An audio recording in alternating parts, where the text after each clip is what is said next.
Breaker 19. It's good to be here with you, Colter. Good to be here with you, man.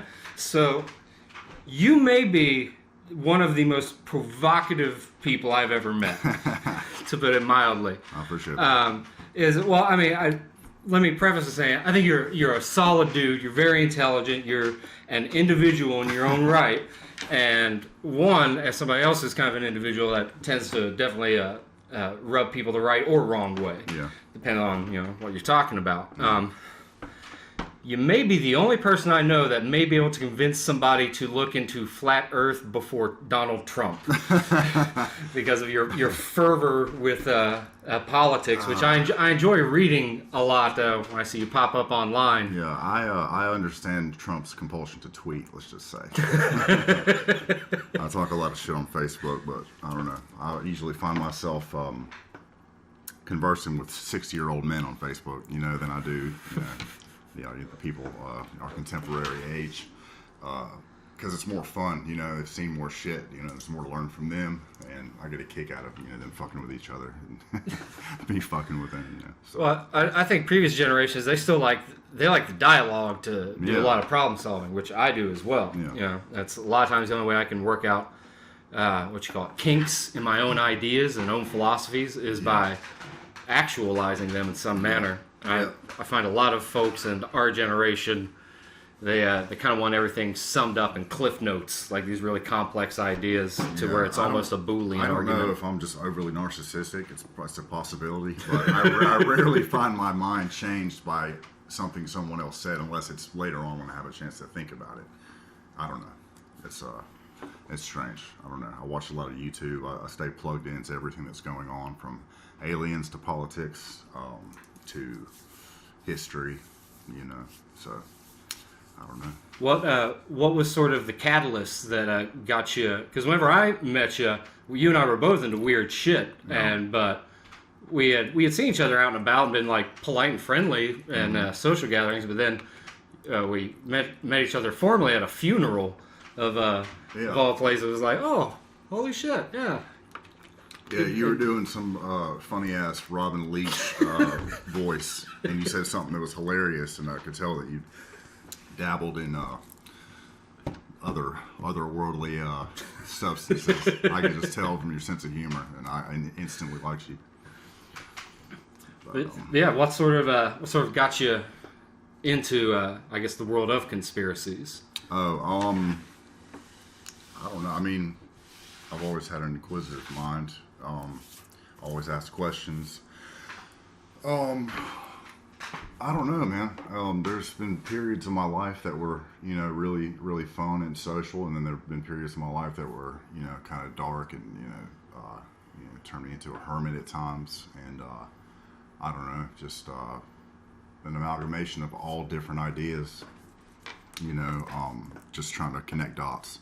I can't pinpoint any one point, that was a catalyst for me, but I damn sure am obsessed with taking in information and trying to make sense of it, and it's all connected, just, I don't know, the yin and yang of it all.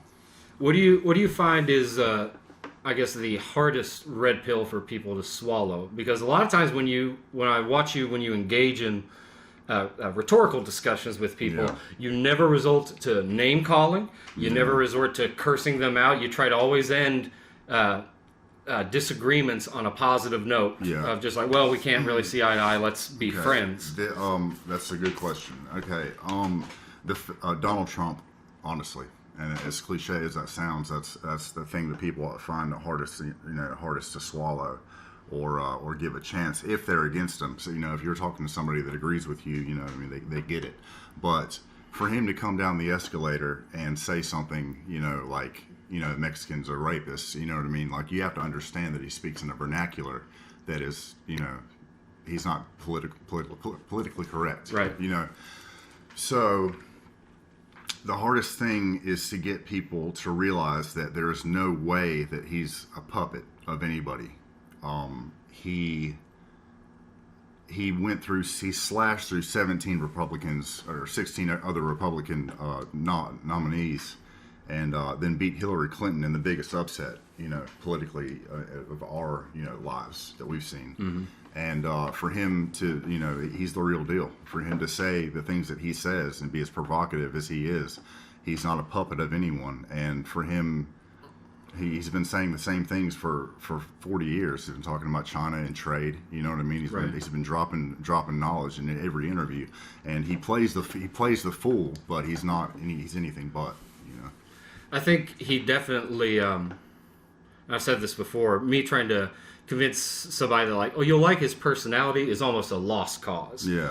But it really shouldn't be the focus of that anyway, because like personally, I like that he's politically incorrect. I like that he's a provocateur and a troll, but I don't like his personality. Yeah. But he's a president. Like, I shouldn't be viewing him on that bias. I should be viewing him objectively. That's actually him being that way is the necessity for him. None of those other Republicans could have beat Hillary Clinton.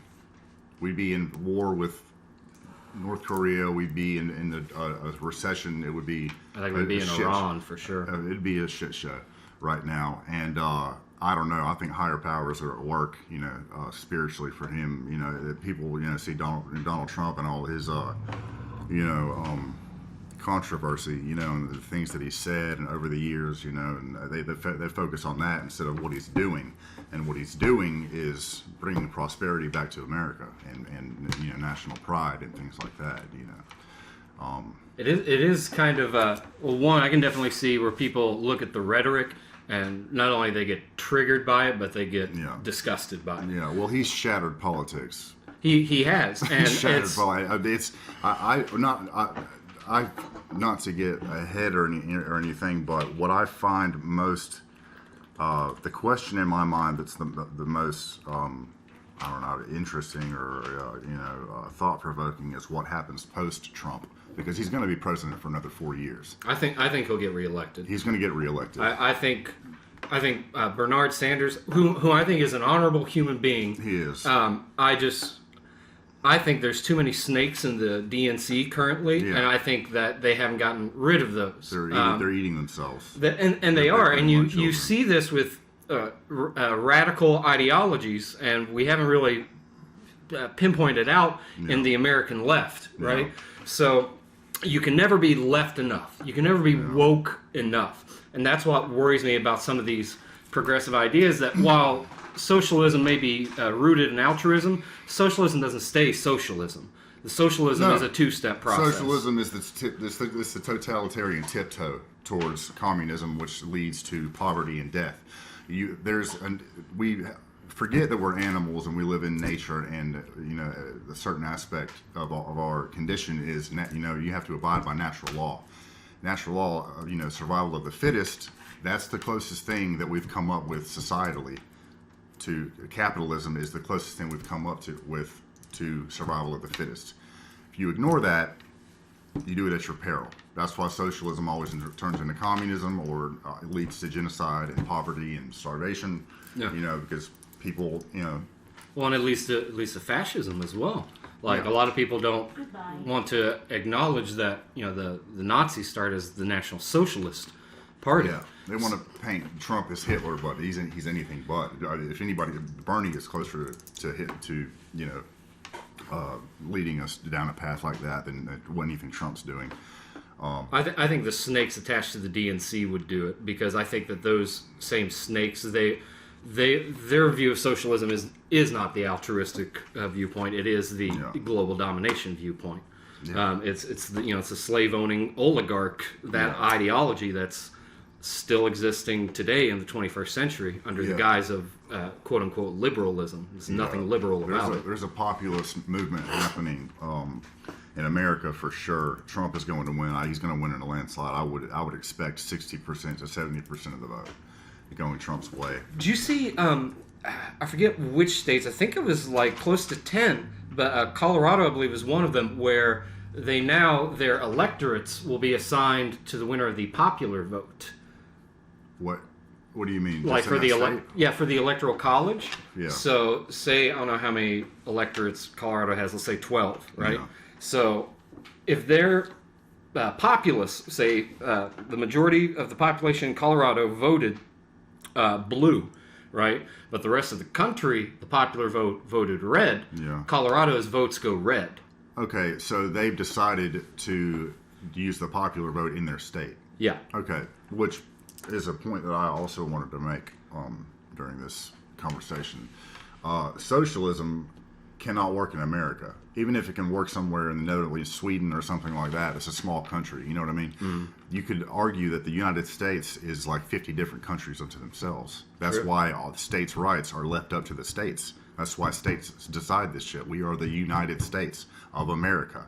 We are not America. We're the United States. So you can't have universal health care. You know what I mean? You can't. That's why, it's smaller government is better. You know what I mean? You get. Well, if get you look at the just on government. an economic level, the difference, say, between West Virginia and California, you're talking about a substantial difference. So if you're going to try to bring in some sort of minimum wage into an area that hasn't developed that far economically, Yeah. you're going to drive business under.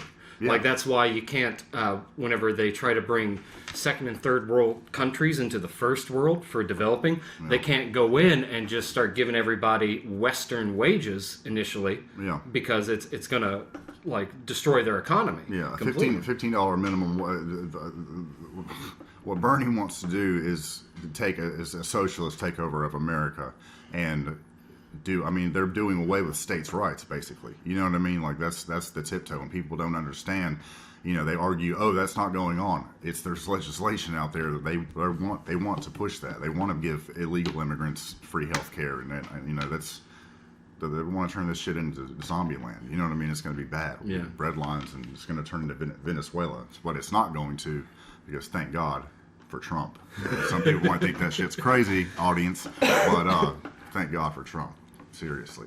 Well, I mentioned it in the first episode. I think it's like the first thing we talked about was that Trump is a godsend because he's a catalyst for consciousness in the American psyche. Absolutely. So even people that disagree or even despise the president, it has triggered something in them that has led them to this path where they are starting to question things that they have been told more or less through media to just not even concern themselves with, i.e., politics. Yeah. Right. So it's always this talk about like, oh, well, don't concern yourself with it. Everybody in D.C. is corrupt. Everybody is. Yeah. If everybody in the government was corrupt, we would be like completely under the rule of authoritarian regime, like militarized police. Omnipresent in America. Like Zach La Rocha said, what does the billboard say? Come and play, come and play. Forget about the movement. You know what I mean? We're worshiping technology. There's little 14-year-old girls on shaking their asses and shit on fucking Snapchat and bullshit. You know what I mean? Like, that's where we're at right now. No one's paying attention to politics. They're just hearing little headlines and clickbait. You know what I mean? Mm-hmm. It's ridiculous. Yeah, it's absurd. Well, I think a lot of these folks that have sort of arguably woken up but are still on the left, like they're being almost philosophically seduced by radicalism. Yeah. So like the idea is that, well, our side lost because we haven't gone far enough to the left. The politics is about keeping it in the middle of the road. You know what I mean? Yeah. It's not about too far right or too far left, because obviously, go too far right, you get like Nazi Germany. You go too far left, you get Venezuela. You know what I mean? And the reason everyone's going so crazy about Trump, you know what I mean, and Trump derangement syndrome, is because he's doing the Democrats' job better than they could do it. The Democrat Party doesn't have a purpose right now. That's why they're going so far left that Nancy Pelosi, you know what I mean? Like Barack Obama would be looked at as a conservative right now. There was an article I read that called Barack Obama a conservative, and I was like, well, they're nuts. A neocon maybe, but I mean, everybody since Reagan was this. Like, they weren't the political party they said they were. You know what I mean? Yeah. Republican, Democrat, they were all the same, and it was interesting, the State of the Union. To your point, the most recent State of the Union, and with certain things the president was talking about, you started seeing folks in the Democrats standing up and applauding certain points, and you could see other Democrats with their arms crossed, disgusted. Trump forces them to look bad. He says, well, we've done, like he'll say something, don't quote me on this, but he'll say something like, we've, record criminal justice reform. And then you got all those little white, pantsuit AOC, like the women are sitting there looking like scowling, and they look like shit because they should be standing up and applauding this. You know what I mean? Yeah. He's that smart. He knows what he's making them make themselves look like shit. Well, I think that this, and to his point, and I do agree with some things that the president talks about as far as a witch hunt. Now, I don't agree with the rhetoric where he's like this has been the most extreme, aggressive campaign against the president ever. Well, that's how he talks, man. To your point. I mean, he's a showman. Yeah, he's a provocateur. Yeah. He's going to get under their skin. But underneath that, what he's doing is monumental and great for the country. Well, to the witch hunt thing, it's you have these there'd be rhino Republicans and like dinosaur Democrats that have they're career politicians. They've been in for decades, and they have spent the past 3+ years doing nothing but trying to impede progress of the country. And under the guise of, well, the president's racist, he's xenophobic, he's... now, I'll give him sexist. I can't defend him not being sexist. But to the point where I don't buy that he's racist. And if he were, it would negate all of these groups like Black and Latinos for Trump and Mexicans for Trump that have they've done nothing but grow over the past 3 years. People who we already have the most generous immigration system in the world. It has problems, though. It does have problems. It has problems, but I mean, for a country this big, you know what I mean? Like this is the United States is the greatest experiment in all of human history. Yeah, it shouldn't exist. It shouldn't exist. We were talking about this, I think yesterday or the day before, you and I, about in 1773, the Pope in the Vatican outlawed the Jesuits. Yeah. Right, and then the founding fathers, I guess you would argue over here, started putting together their constitution because now the Jesuits were not only disbanded, they were outlawed in all these missionaries, all these other countries. Yeah. So they weren't even allowed to be in America. Yeah. And we actually, as a country, we didn't invite them back into America, the Vatican, until 1981, after Ronald Reagan's assassination attempt. And that's when the Venice Bank, the Roman, ancient Roman Senate, that is now the Cardinals and the Holy See of the Vatican, they were allowed back in our country in 1981. So since the Reagan years, we've seen this regime of foreign banking cartels that have been undermining our not only our political system, but arguably part of our cultural system, the media and entertainment as well. Oh, absolutely. And you start seeing things where all these politicians, every one of them has talked about we need reform to the war on drugs. And what do? They give more money to the war on drugs. Barack Obama, back when he was a senator, the thing that got me to vote for him was that he was all about not only decriminalizing marijuana, but removing it from the Controlled Substance Act because it was arguably readily available in nature and had medicinal properties. And in his 8 years of presidency, he did nothing for that. The only thing I can think of to his presidency or his administration, in hindsight, that I'm like, that's awesome for the country, was gay marriage. And arguably that's not, as people would say with Trump, well, that's not his decision. It came under Obama's administration. Bully for the gays. You know what I mean? Great. You know what I mean? That's okay. You know, that's not an issue. It's not even an issue with Trump. He's not going after gay marriage. But Barack Obama, you might argue that. I mean, if you really want to get conspiratorial, his real father was not Barack Obama Sr. His mother was the granddaughter of a CIA operative, I believe, and he wrote about. She was a sex operative worker. Yeah, and she did porn with this guy named Frank Marshall Davis. And if you look at a picture of Frank Marshall, he was a black man. You look at a picture of Frank Marshall Davis next to Barack Obama, it's undeniable. That's his dad. And Frank Marshall Davis was a communist agitator and activist and everything, and a pornographer. His mom did porn with him and stuff like that. And he wrote in his books Dreams from My Father about going to his Uncle Frank, who he used to go and stay in Hawaii with, Barry from Hawaii. Yeah.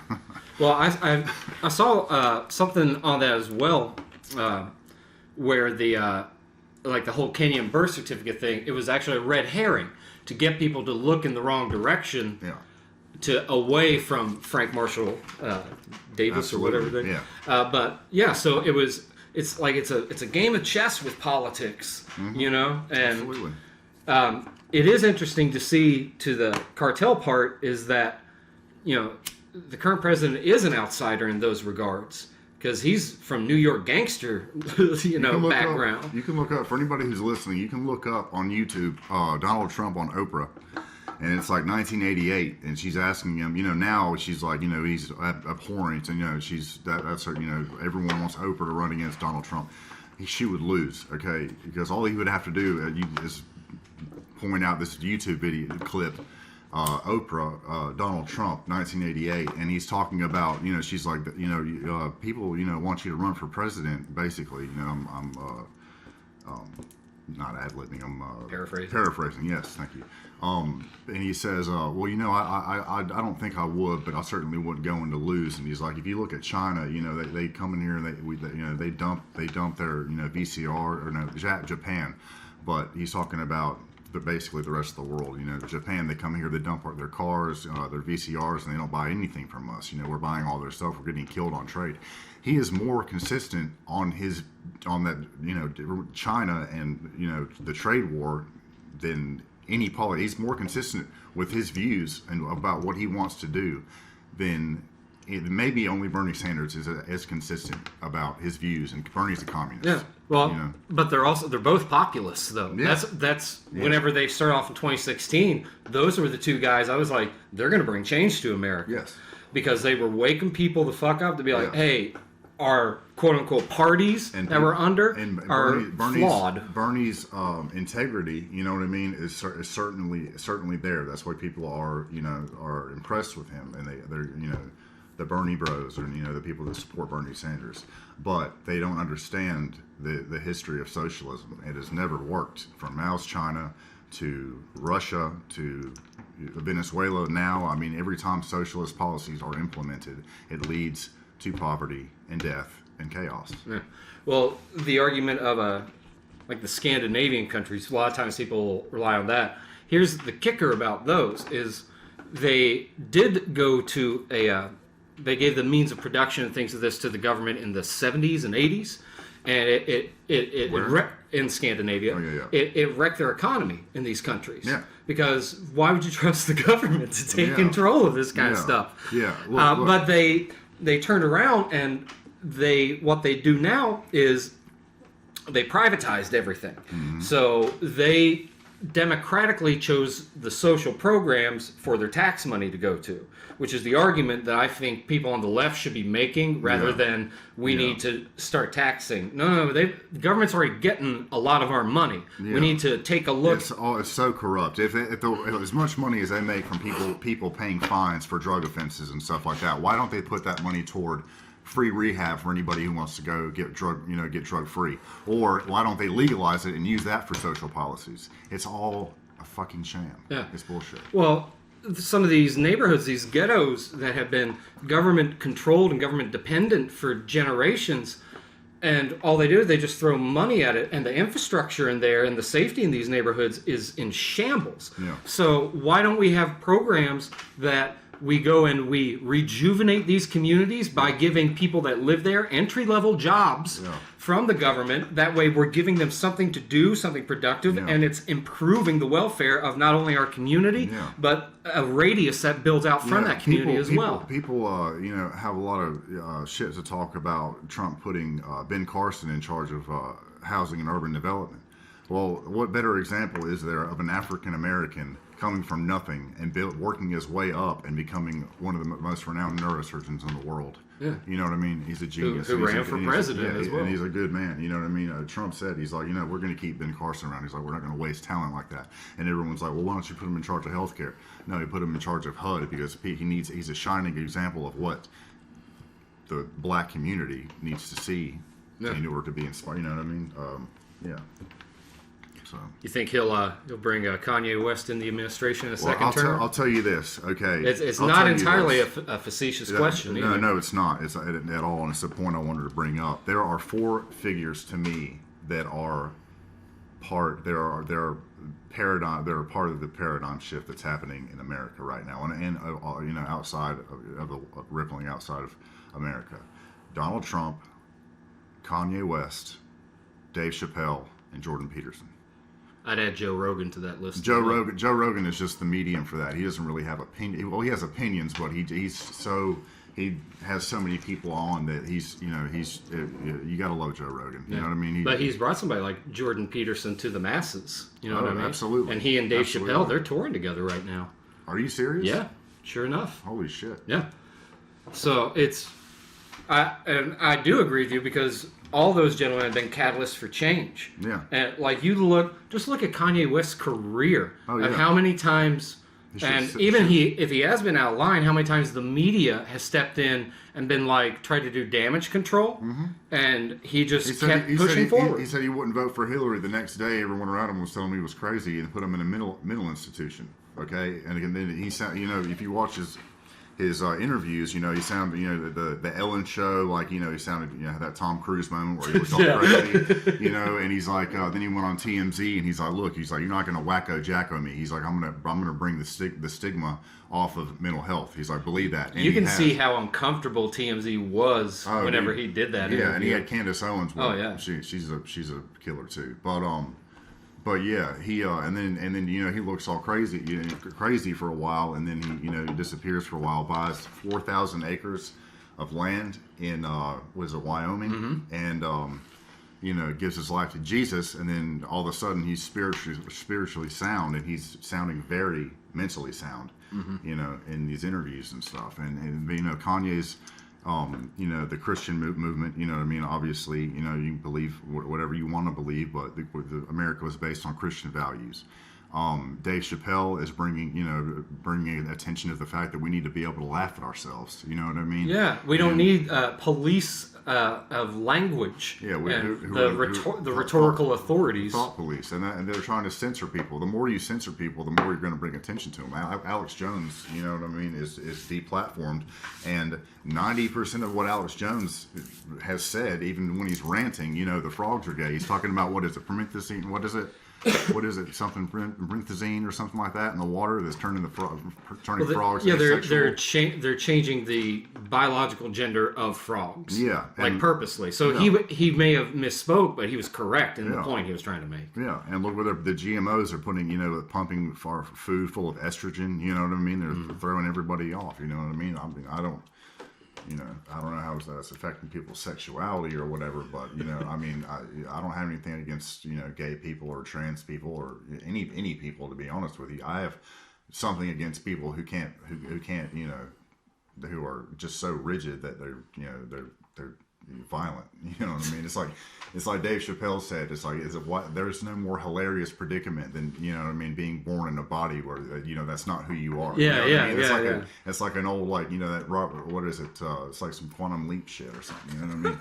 Like that's hilarious. There's my friend Alec and I. This is years ago. We were homeless at the time. He and I lost the house to the fire, and we were. It was one night, we're at his parents' house, staying for the time being. We're watching TV, and it's like, was it AMC or some Turner Classic Movie, some channel like that. Yeah. And this movie comes up, and it's called Watermelon Man. We're like, what the fuck is Watermelon Man? And we read the synopsis of it, and it's about this bigot who wakes up one morning and he's this black dude, and it's him trying to come to terms with it. So it's like a Twilight Zone episode, but it's kind of got it would definitely, like, if you played it in front of like a what would you call it, a sociology class today, like you would have students that needed like trauma counseling afterwards. They need a safe space and a fucking lollipop. Yeah, so it's like the whole idea of colleges and furthering your education is not just to find a mouthpiece to rebel against American or religious institutions, and that's kind of what it's become. It's become this way to, and almost a goal of Communist Manifesto, which is to eradicate, give education to everybody, and then you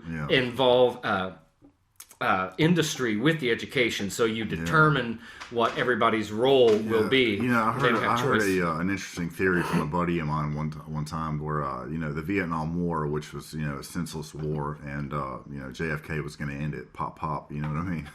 And then LBJ took over, and so many they were drafted, or they signed up to go to Vietnam, and they came back, with all kinds of, maladies and, limbs blown off, and, they used to call it shell shock, and now it's PTSD, but same thing. But all those people went off to war, and all the, draft dodgers and, hippies and stuff stayed behind, dropping LSD, you know what I mean? And like, everything, all this commies and shit.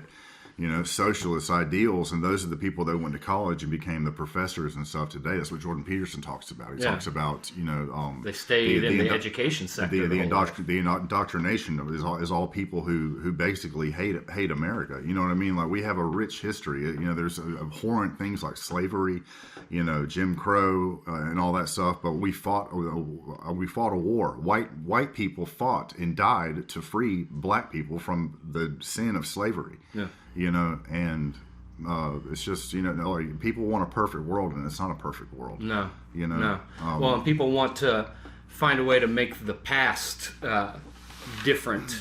Yeah. You know what I mean? Muhammad Ali, he, I saw this interview one time where they asked, and I'm white, so, I watched, not walking on eggshells or anything, talking about, African American issues, but it was very interesting to me.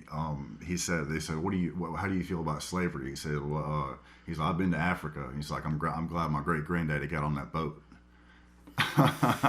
And funnily enough, synchronistically, the guy that he was interviewing him, that was like, well, I just think that's horrible. You know what I mean? And Ali also said, there is no, I don't want no white woman. I don't want no Chinese woman. He's like, be with your own kind. Now, I don't advocate for that, so everybody's listening. Right. But he's like, why do you want to blot up your race and all this stuff? I mean, he had, and it was surprising for me to see this, but the guy that was interviewing was just like, I just think that's a very negative, just a horrible thing. And he's like, I don't. And the guy's name was Michael Parkinson, and he got Parkinson's disease.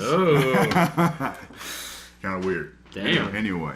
Yeah. It is a rather it's an old school notion, though, like the idea of segregation being like that deep. But if you look at it, America is the only exception to that. Like, in most of the other world, it's just homogenized cultures. Yeah. Like, so I mean, it's.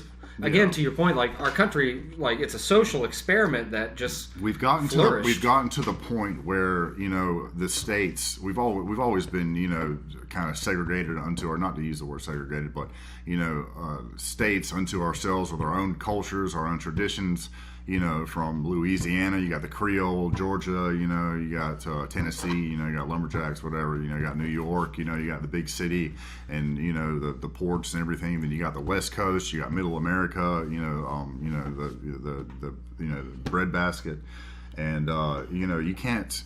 The people on the West Coast can't, put their free loving hippy dippy ideologies on the Christian Bible Belt of Georgia and Alabama. You know what I mean? It's not going to work. It doesn't work. You know what I mean? You have to. That's why we have a liberal and a Democrat, a liberal and a conservative party. You know what I mean? And back to Trump. Trump is doing, like, where was the prison reform like Hillary Clinton calling young black men super predators. You know what I mean? Yeah, like it's Bill Clinton took more fathers out of the African American homes than any conservative ever did. You know, Abraham Lincoln was a Republican, but Donald Trump is doing prison reform. You know what I mean? And he's making them all look like shit. Although the Republicans are just riding the Trump train. Yeah. Okay, and the Democrats are hating it because he's doing their job better than they've been doing it. You know what I mean? And they deserve what they're getting. Well, and to his credit, he has said now for like over a year, like since the 2018 election, they're like, hey, look, we've now gotten rid of a lot of bad politicians, for lack of a better term. We need to come together and put this bullshit, this party bullshit aside, and work on. He's talking about like we need healthcare reform and things like this. Yeah. There is something he put into effect. It goes into effect in November 2021, I believe. It's that hospitals and medical providers have to start displaying a menu with prices. They can't blindside you anymore. Yeah. With like, never tell you how much it's going to cost. No. No. And it's like the one business that can get away with that. Like, oh well, don't worry about money. We'll bill you. Yeah. And then it's like, oh, thousands and thousands of dollars. Yeah. And just think about the taxation and the fines from people. Just take Valdosta for instance. Okay.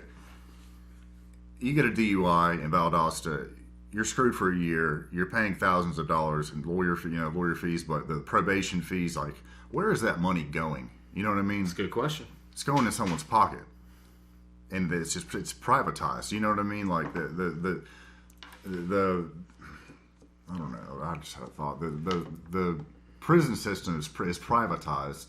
You know what I mean? But if they took the money, if they were actually doing the honorable thing with that money, then they would put it to solving the problem.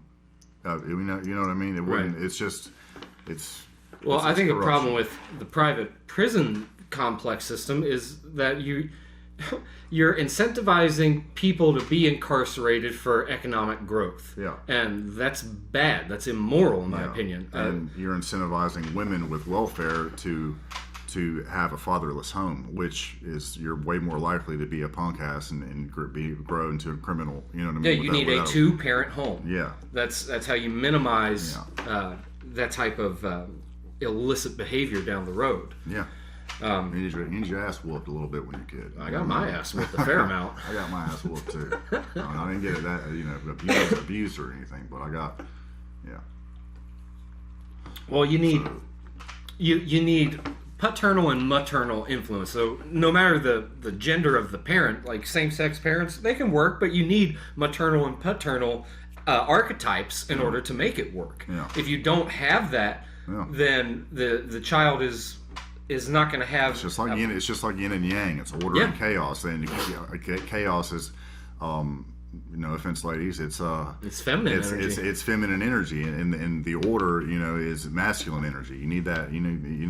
People. It's all these angry feminists. You know what I mean? Screaming. Women's rights. You know what I mean? Like it's just it throws nature out of whack. Like we're gonna have. You know what I mean? Like the demographics in this country are changing rapidly, and it's people are not having kids. You know what I mean? As much there's the divorce rate is astronomical. It's I don't know. It's the song Hey Ya by Andre 3000. Like that's you look into the lyrics of that song. It's not a happy little cheery song. Like it's caustically. Subversively saying, we thank God for mom and dad for sticking two together because we don't know how. Like, you know what I mean? Like, hey, yeah.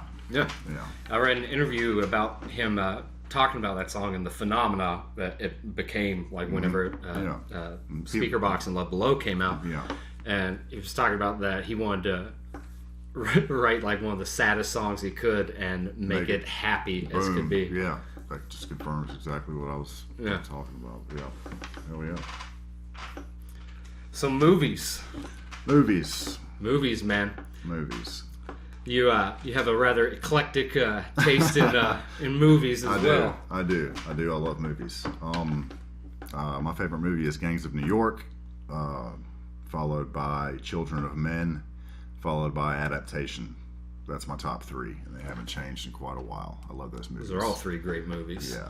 I don't know. I'm excited about. So I guess we're switching from politics over to movies. We may come back. I'm excited about Venom 2 because Venom was my favorite comic book character growing up. Spider-Man, obviously, is close by. I enjoyed that line of comics. Venom, Lethal Protector, and whatnot. Right. And Tom Hardy is awesome as Venom, but Andy Serkis is directing Venom 2. No joke. No shit. Yeah. Gollum himself. Yeah, the master of mocap, motion capture. You know what I mean? I was elated to hear that he was doing that. And Spider-Man is crossing over from the MCU to the Sony universe and stuff like that. You know what I mean? Tom Holland's like probably going crazy, feeling used. But it's awesome. But Carnage, for those of you who don't know, is a villain that's just like Venom, but he's like an really evil version of Venom, and he's red. He's got the symbiote suit, and Woody Harrelson is playing Venom. Carnage. He's playing Carnage, and I don't know. I think it would be awesome if how like Spider-Man gets the black suit. In the first Venom movie, they didn't have the Spider-Man. He's got the white spider thing on his black suit. You know what I mean? Because in the comics, Spider-Man gets that suit first from the alien. And then, it takes the form of the spider, you know what I mean? And then Venom gets the suit and it gets the white spider. I think it would be cool as fuck if they have to team up against Carnage and Venom. I don't know if you've seen the first movie, but they're fully formed together, Eddie Brock and the Venom symbiote. I think it would be cool if like Spider-Man, they need Spider-Man to be stronger, so he gets part of the symbiote and it takes on the form of the spider. And then, after the movie, he's like, I can't have this on me anymore. I need to go back to being regular Spider-Man. So, it goes back to Venom, and it's like, well, we kind of like this design. So it has the fucking Venom. So, you know what I mean? I got you. That shit would be sick. Oh yeah. Yeah. I think I've talked with you about before. I haven't seen still Once Upon a Time in Hollywood, but talking about the idea of how Lucasfilms, in 40 years after its inception, it kind of became its own, or is becoming its own universe, right? They have destroyed Star Wars with identity politics. The Skywalker saga should have ended with Return of the Jedi. They sold it to to Lucasfilm, which is headed by Kathleen Kennedy, who is a feminist. She's a glorified secretary, but she has no idea what she's doing. She's just like, I'll just hire this hot director to do this, and they'll just give him free reign. Well, what they did with The Last Jedi, Rian Johnson, it's a visual masterpiece, but as far as the story goes, Luke Skywalker is a sad old man on an island. He's not the brave Jedi that he's fucking supposed to be. Right. You know what I mean? So it ruined everything. Everyone, that Kathleen Kennedy's like, yay, it's going to be great. And then everyone's like, fuck, Luke Skywalker should be wielding a lightsaber, kicking ass. You know what I mean? There shouldn't be a First Order. There should be some new threat or some shit. And then at the Rise of Skywalker, they were scared shitless. You can check out Geeks and Gamers on YouTube, and they'll tell you all about it. But it's very, very sad. And I heard that Jon Favreau, who directed Iron Man 1 and Iron Man 2 and basically set the MCU, created the MCU, is directing The Mandalorian on Disney Plus. And I heard that he's taking over Lucasfilm, and he's going to have George Lucas come back and advise and stuff like that. Right. So I do think people they're kind of hip to that notion of inclusivity for the sake of inclusivity, right? With identity politics, and they realize that it's it can be disingenuous or even ostentatious at times. Yeah, well, forced. Yeah, you know what I mean? yeah. Look at Ray. Ray is, you don't fall in love with these characters. You know what I mean? Like, nobody's going to remember this sequel trilogy, okay? Because, and this ties into identity politics, so it's not just movie chat. You know what I mean? Right. Like Ray, okay, Luke Skywalker is being trained in this. Empire Strikes Back is arguably the best Star Wars movie ever. Okay, And Luke's arc, you know what I mean? You have to have the hero has to go through some shit and fail to rise back up and prevail. Rey didn't go through any of that. Luke, his fucking dad cut his hand off, and he's the fucking Sith Lord, and he's got to go save his dad. Okay, that's some serious shit. You know what I mean? That's quite a hurdle. Yeah, that'll stick with you. You know what I'm saying? Like whether you're Luke Skywalker or a fan of the franchise. You know what I mean? And Rey didn't have to go through any of that. You know what I mean? She's just the best Jedi ever. It's just it's ridiculous. And it has nothing to do with gender roles. I mean, look at the Alien movies. I was about to say Sigourney Weaver and the character of Ripley. Ripley's a badass. It has no strong woman. Yeah, and it doesn't mean anything by her gender. She's just a member of the crew. Exactly. And like she's one of the most. Yeah. I would think is one of the best heroes in sci-fi. Yes, this perception that women are being. Looked over, as there's not enough heroic women in movies, is a recent development. It's bullshit. It's just an illusion. Well, who was it? I think it was John Landis directed Coming to America. Yeah. And like the Coming to America is one of the best American comedies ever been made. Like Absolutely. It's fantastic. I agree.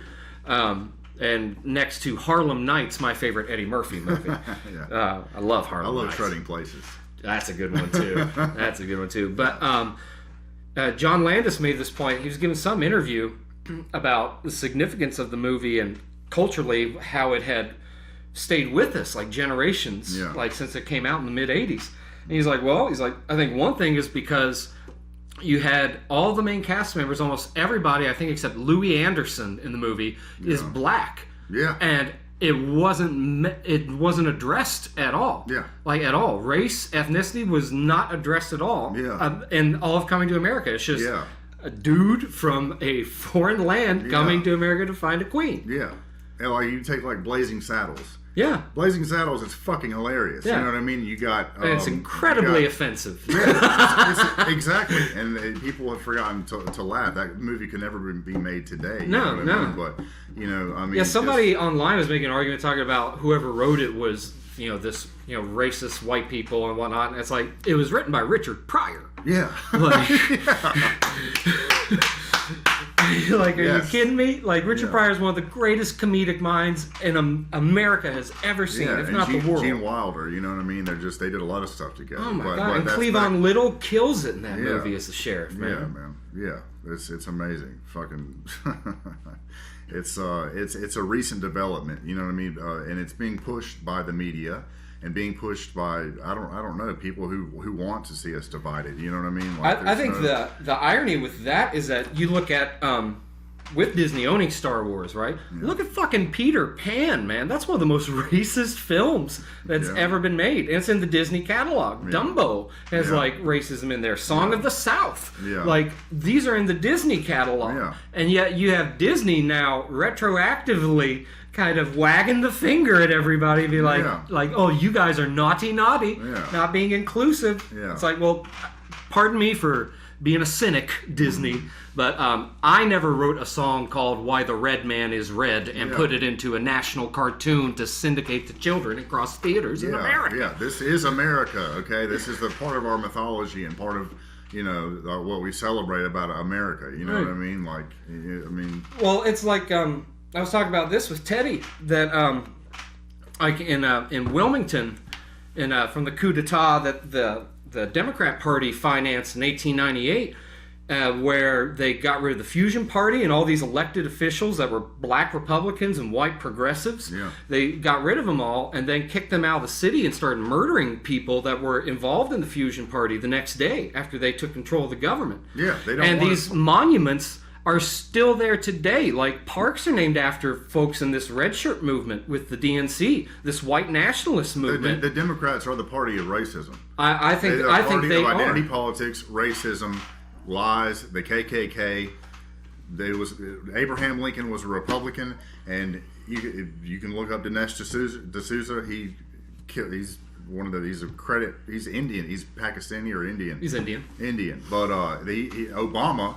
He put out a, people are pissed about, Trump firing Vindman for, snitching on him for a freaking phone call that, they jumped on to try to impeach Trump. Yeah. He's just upholding his oath. Dinesh D'Souza made a documentary about Obama, and Obama used the IRS to go after Dinesh D'Souza, who had never committed a crime in his life, and put him in prison for 2 years. Yeah, they caught him on his campaign contributions. He gave, which is fucked up. He gave more money than he's allowed to as an individual. Now, in 1978, the Supreme Court ruled that a corporation can give as much money as they want, precisely, because it would be an infringement on their First Amendment to do so. So, okay, if these corporate fat cats are equal to an individual sovereign power, then why is Dinesh D'Souza being incarcerated for that? And these, like Citibank, which, if you're an individual, you should be able to get as much money as you want to. That's your money. Use it how you want it. Exactly. It makes sense. Why the hell would there even be a law against that? You know what I mean? Like, that's crazy. But then you have, it's all as you said, the totalitarian tiptoe. You know what I mean? If it doesn't work in America, if you come in and you just have somebody come in with a dictatorship that you can arguably see and identify easily, i.e., apartheid, fascism, communism. So you have to do it incrementally and over generations. It's a game of chess. So it's kind of like old builders that would work on these masterpiece cathedrals that wouldn't be done for 300 years, yet they were the ones that started making them. So it could be made in 300 years. Yeah, time is a human construct anyways. I don't know. It's kind of crazy. I was thinking about that earlier. Well, in roughly 150 years, we've gone from the steam engine to the iPhone, and the nuclear bomb, and the Earth is millions of years old. We've been around for, they say, 10,000 years. How many civilizations? There could be pyramids under our feet right now.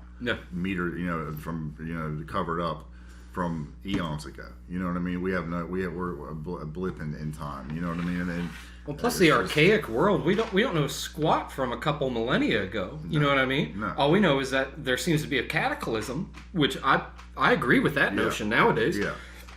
But like some of these structures that were made, I would think that our ancestors tapped into something with natural magnetism, because with magnetism you can have infinite energy, right? So I think that was a way that they moved it, and we have lost that almost divine analog technology for energy. Yes. And our evolution in this, I guess, epoch you would call it, has been a digital evolution. Well, I've always been very, very interested in the Mayan, in pyramid structures, things that can't be explained.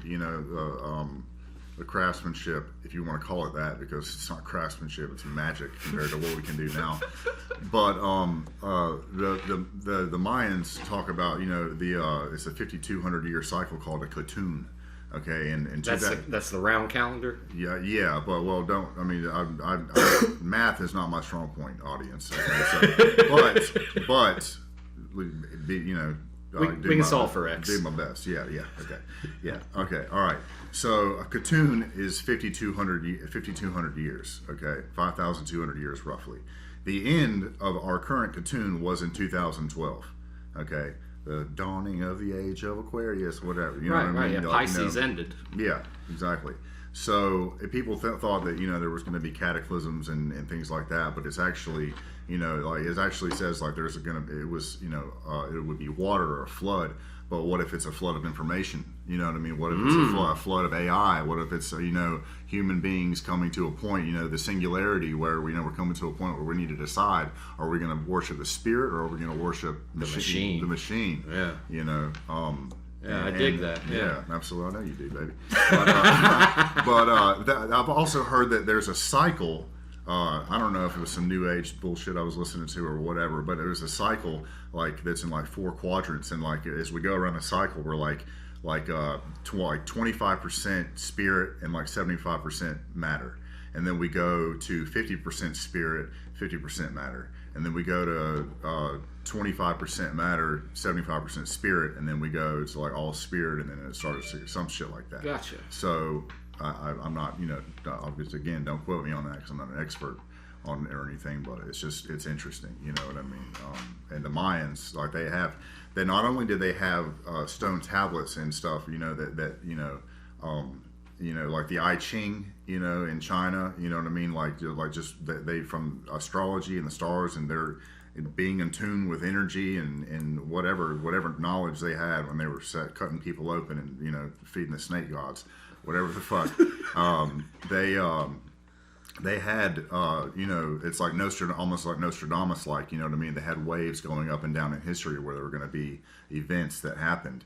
And not only that, they had like 400,000 years into the future, but they had like, or no, so many years into the future until like now, you know what I mean? But there's like deep in the jungle, there's shamans and stuff that say there's other books of the Mayan, you know, information of the Mayans that haven't been released, you know what I mean? Like right. after 2012. But they had, because of their knowledge of astrology, they had representations of numbers dating back like 400,000 years. Holy shit. Okay. And they didn't exist then, but they understood because of the way things move. Yeah, we're great at seeking patterns. Yeah. Yeah. That's pretty fucking wild. Yeah.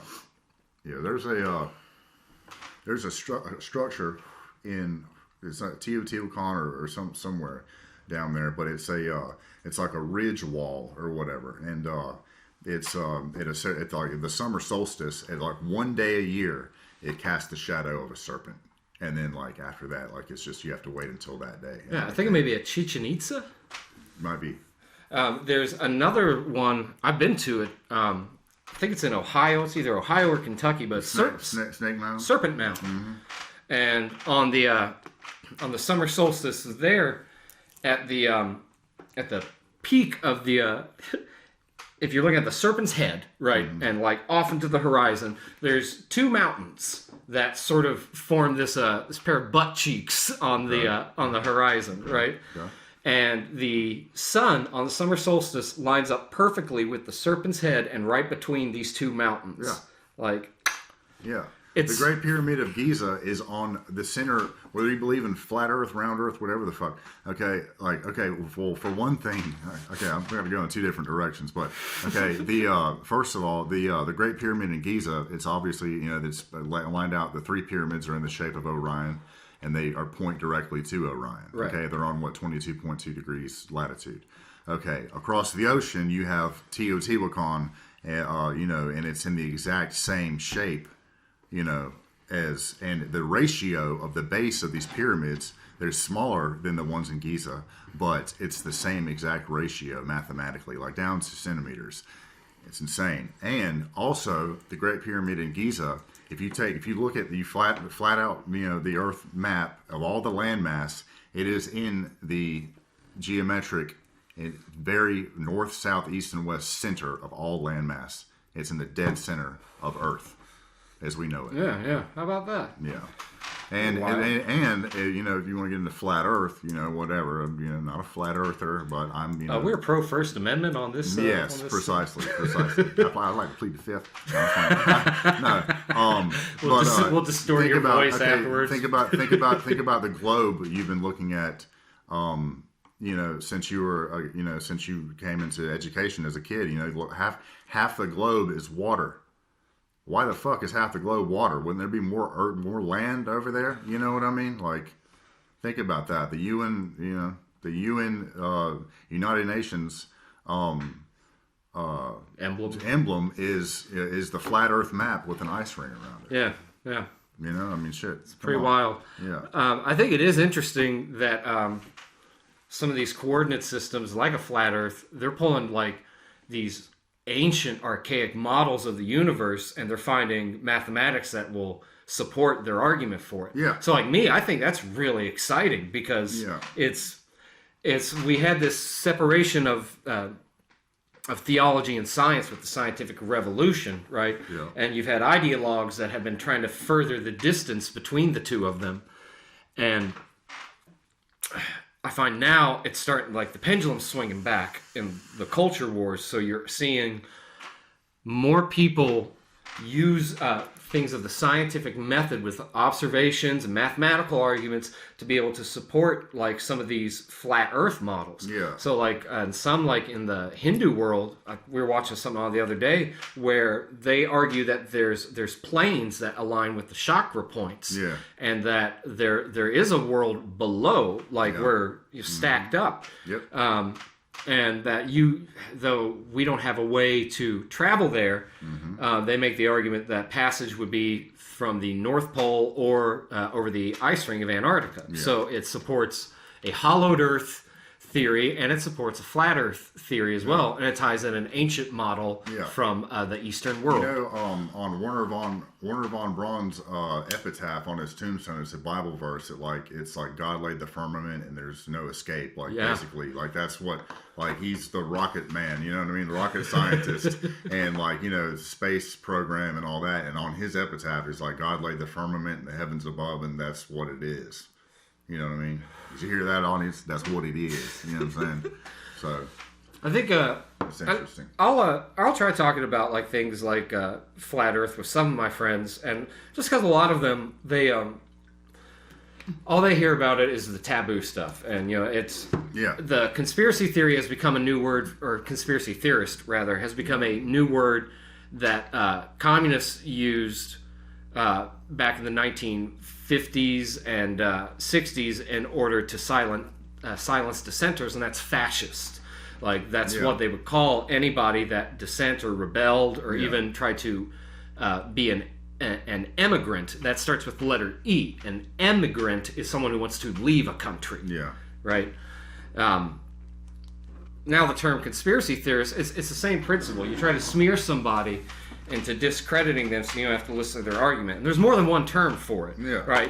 Climate change denier, that's another term that'll get used. They'll use, racist, xenophobe, homophobe, all this stuff. They're all just slanderous terms, so you don't listen to the argument. So what I'll try to do to people is I'll just try to bring them pieces of the myriad of arguments for a flat Earth system, just for them to think about. And two of the biggest ones is one, a working flat Earth model. The world is still round. It's just you're inside of it. Yeah. It's a biodome. Yeah. You're in a contained system. Yeah. A globular model is also a contained system. So you just can convert the mathematics onto a different plane. It's a coordinate system. Yeah, the same. Because of our 5 sense perception and our, not mine, but our knowledge of mathematics, and our equations, is just variable. So if you take the information you're given and plug it into an equation, you're going to get a certain result. If you take a different approach to the same equation, the same equation works out for flat Earth as it does for round Earth. Yeah. So even say the other point I'll bring up to people after I let them know that, okay, well, it's not if you see anything where it's about this disc hurling through space, it's misinformation. Those are the same people that argue that Australia is a NASA lie. It's come on, dude, that's ridiculous. The probability of a marble exploding in space and all the matter in the universe is that, and it evolved into planets and created something as perfect as as the symmetry in nature and human beings, let alone human beings, but every shit in the ocean and all the animal life. That is the probability mathematically is there's so many zeros in that equation. It's just you might as well slap your mama. You know what I mean? Yeah. Well, plus to that point, it doesn't. It's as ridiculous. The Big Bang happening and bringing about evolution. Is the same. It's like saying a tornado going through a junkyard and creating a fucking jumbo jet. You know what? Seriously. Yeah. Seriously, it's like. Well, it doesn't explain consciousness, does it? No, it does not. It does. It only explains the material world. It only explains the temporal world. Yes, there is we have a word, God, but something is responsible for this. Some intelligent design. It didn't happen by accident. Right. Well, so the other point I'll bring up to people is that geocentrism, which does not have to be a flat model, it can be a round model, has never been disproven. In fact, according to Hubble, cannot be disproven. Yeah. So for like dark energy and dark matter, going back to talking about it's a variable, Well, right? that's what they just try. Dark matter. I've heard like they just try to explain all the empty space. Whatever they don't know is they just call it dark matter. Yeah, So what the fuck is that? The mathematics don't work up. It comes from the redshift that Hubble discovered, where you see stuff further away, tinted more red, and they seem to be going faster, right? So if you use a geocentric model, that explains velocity of like universes expanding away from us and putting us in the local void near the center of the observable universe, which supports geocentric and flat Earth models. It has everything to do with our perception. So go ahead. A way around this, because we are the observer. We are, Well, this was after, I may be mistaken, but I'm pretty sure it was after Einstein ruled out the ether from the failure of the Michelson-Morley experiment and came up with the theory of relativity, where he said, well, if there's no ether, we'll treat light as the constant speed of light, and then time, mass, he found a band-aid to keep the heliocentric model, how would you put it, theoretically viable. The theories repeated over time become fact. You know what I mean? Quote unquote. Quote unquote. Yes. So those facts, dubiously stated, you know what I mean, become the new truth, and then everything's based on that. You know what I mean? From math to science to perception to everything. You know what I mean? Well, and it's things that we don't question because of our egos get in the way. Well, no, we're indoctrinated with that program from the time we're born and we go into school. True, you know I agree. It's not, it's not, there's, I think there's God and there's a creation, and if you want to get biblical, like, I don't know, it's kind of crazy. I think there's some spiritual force that is controlling our perception, and when you take some substances, you see a little bit outside of that, you know what I mean? So there is a spirit world, you know what I mean? So there's good forces and there's dark, the dark side, you know what I mean? Like, that's what I love about the Death Star in Star Wars. It's like, you don't know the power of the dark side of the moon. Fucking. I don't think any of us really do. It's crazy, the Jordan Maxwell stuff. Like, for those who don't know, I don't know too much about Jordan Maxwell other than he is an intellectual. Yeah. And you can find, there's a talk he gave, I think it was 1999, about an ancient one world religion. Yeah. You can find on YouTube. It's about an hour and a half, 2 hours long. The audio will probably be out of sync from the video for some, old reason, whether it's videotape or something. But look into it. It's pretty interesting. But arguably what they talk about is that these ancient names for like Greek gods correspond with the names for a monotheistic god. So for instance, like Jesus is Jupiter or Zeus. Yes. And he also ties them in with ancient belief of the stars being like holes in the firmament, wormholes more or less to God. Yeah. Like that. Well, that's what the Mayans saw the sun as. They were sun worshippers, but they said that the radiation from the sun is causing the change. You know what I mean? It's causing conscious change. You know what I mean? It's causing paradigms to shift. You know what I mean? Like, I love that movie Apocalypto. When they go to the beach and they see the conquistadors coming up, that's their karma. Yeah. For they bring pestilence and disease and war and stuff like that, because what they were doing was worshiping the snake gods. Cutting people open and blood sacrifice. And also, at an interesting point, Violence begets violence. Yeah. I don't know. I'm gonna get too deep on this one. I'll save it for later. But, I was just talking about blood. Like in voodoo and hoodoo and Santeria and stuff like that. Like like blood is spiritual currency. Yeah. You know what I mean? Like, so gonna get dark here for a second, folks. But like they sacrifice children and worse. You know what I mean? The pedophilia and stuff like that, because children before puberty have a golden light around them. And these demons feed on that. It's like us eating lamb chop or something. You know what I mean? Like it's scary to talk about, but it's, I believe that's pretty close to the truth. And Jesus, he was, a man without sin, grew up, became a man with perfect blood, and that blood sacrifice was so perfect that, you know what I mean, the blood of Jesus will save you, you know what I mean, and the teachings of Jesus. But that gets into belief and and stuff. I think that I just find that very interesting how like the royal bloodlines, they interbreed and stuff like that. Like the life is in the blood, you know what I mean? Yeah. Like, I don't know. Well, there's something in the Bible. It's talk about Jesus said you'll be saved through my name only. So it kind of ties in with mononyms, or like your first name, like that is your name. Like your surname is an owned name. Like so You mean like your last name? Yeah. So like that's how governments know you. You're a citizen because you have citizenship. Yeah. It's tied in with arguably you would say ancient Venetian law or maritime law. Venice is on water, so their banking cartel would not apply to common law. It applies they don't apply to anybody. And I guarantee you, underneath the Vatican wall, underneath the Vatican, they've got secrets, and they've probably got. I mean, they find there's accounts of them finding caves full of giant skeletons, human skeletons, and femurs that are like 10 feet tall and shit. Human fucking femurs. Okay, like there's I think there it's spirituality and it's in church whatever it's to a degree necessary.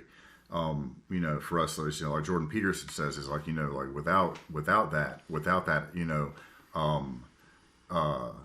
archetypal the stories what I mean that we reflect in ourselves, we need those to grow, to transcend, you know what I mean, like they're necessary for us to understand and to preserve, Jordan Maxwell talks about that as far as the need, because he argues, he's like, I am not saying I'm an atheist. I'm not saying I'm a Christian. I'm saying shit. that I ain't saying shit. Yeah. I just heard some shit. It's interesting. Listen to it. Yeah. So he talks about that there would have been a need to personify or anthropomorphize the concept of God or Jesus into a human characteristic for us to have this archetype and to understand.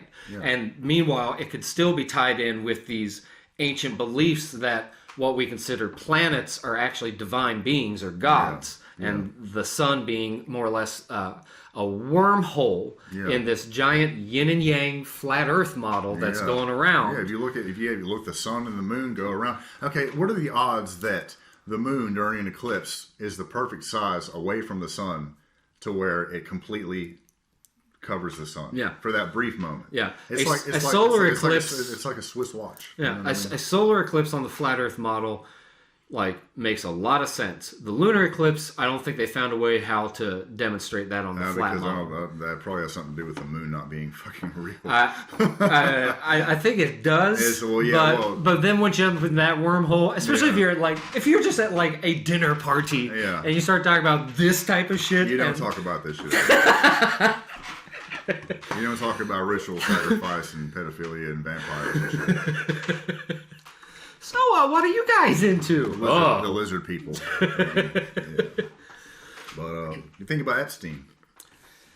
Oh man, I know he didn't. I don't see what the big hubbub is. It's just he's just dead. Like nothing fishy. Yeah, I don't think he killed.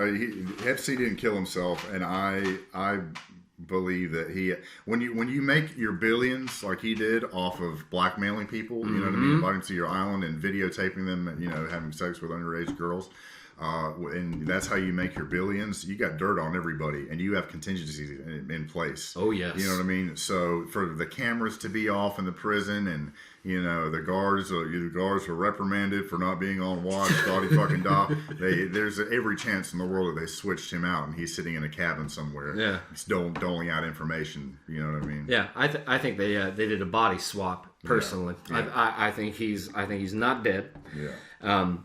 I think that like you said, there's all these contingency plans. This guy was like the pimp, like literally. Yeah. And you think of you just think normally a pimp is just like just this this man, degenerate on the street that slaps his hose around. This man pimped the politicians. He pimped anybody. Yeah. He pimped scientists. He pimped politicians. He pimped celebrities and got dirt on them whatever they wanted. You see that they're interrogating. In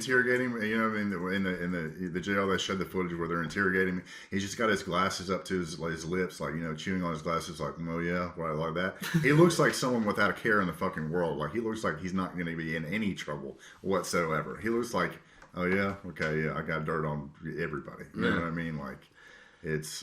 I don't know too much about what are they called, like the 13 families of nobility or something like that. Yeah. That are they're involved in like the French Freemasons and the Illuminati, the Jesuits. Like, a friend. Reese is a historian. He would be very interesting to have on the podcast. Man, I'd love to have Reese down for a discussion. You could just let him roll with it. He's all he does is sit around and read historical Wikipedia. That's what he does in his free time. Yeah. But the families, like Germany and France, like that they've always been at war with each other. You know what I mean? Since the Ottoman Empire and all that stuff like that. But if you notice, like they always, they maintain the bloodline. Mm-hmm. They maintain they marry you. If you're the princess of England, you marry the Prince of France. You know what I mean? They maintain that bloodline. Yeah. And because they were from that family, land. The royal family in of England, the Queen, and Charles and all them. That's not their real name. These people will change their name. See, we care about the history of our Price. Like I can trace that back to Ireland or like Wales or something like that. Like what I mean, like these people are so powerful that they don't care about things like that. They'll change their name. Yeah, they're actually German. They're actually from a German aristocracy or royalty. You know what I mean? So and it's just it's a crazy world. You might ask yourself why, in a democratic world, that we live in for the most part, especially Britain, why would you even need a royal family? And if anybody listening to this, if you don't know who David Icke is, that would be someone you might want to start with. David Icke, Icke, and The Lion Sleeps No More on YouTube. It's a good way to jump down the not jump down, but dip your toes into the proverbial rabbit hole. Yeah. I gotta pee. You gotta pee? Yeah. We can take a quick pause. Okay. Game on. Party on, Wayne. Party on, Garth. David Icke. So, okay. The controversial stuff about David Icke will definitely come from anything that has to do with aliens and space, because he talks about reptilian shapeshifters. He talks about the moon not being what we think it is, Saturn, all these planets not being what we think it is. But his more grounded stuff, like the royal family and 9/11 and the Bilderberg Group and things that will directly affect people's lives via government system. One of the most, all the really, really heady, crazy shit about reptiles and interdimensional beings and stuff like that. Obviously, I'd like to take all of it in, but one of the best videos I've ever seen is him talking about the banking system and talking about how banks are legally able to lend 10 times the amount of cash they have on hand to loan it out, loans, and then create interest on that. So that's just money out of nowhere. Right. Creating money. Money doesn't exist. You know what I mean? I tell it to my landlord, but you know what I mean? For all intents and purposes, it's just a form of energy. It's an idea. Yeah.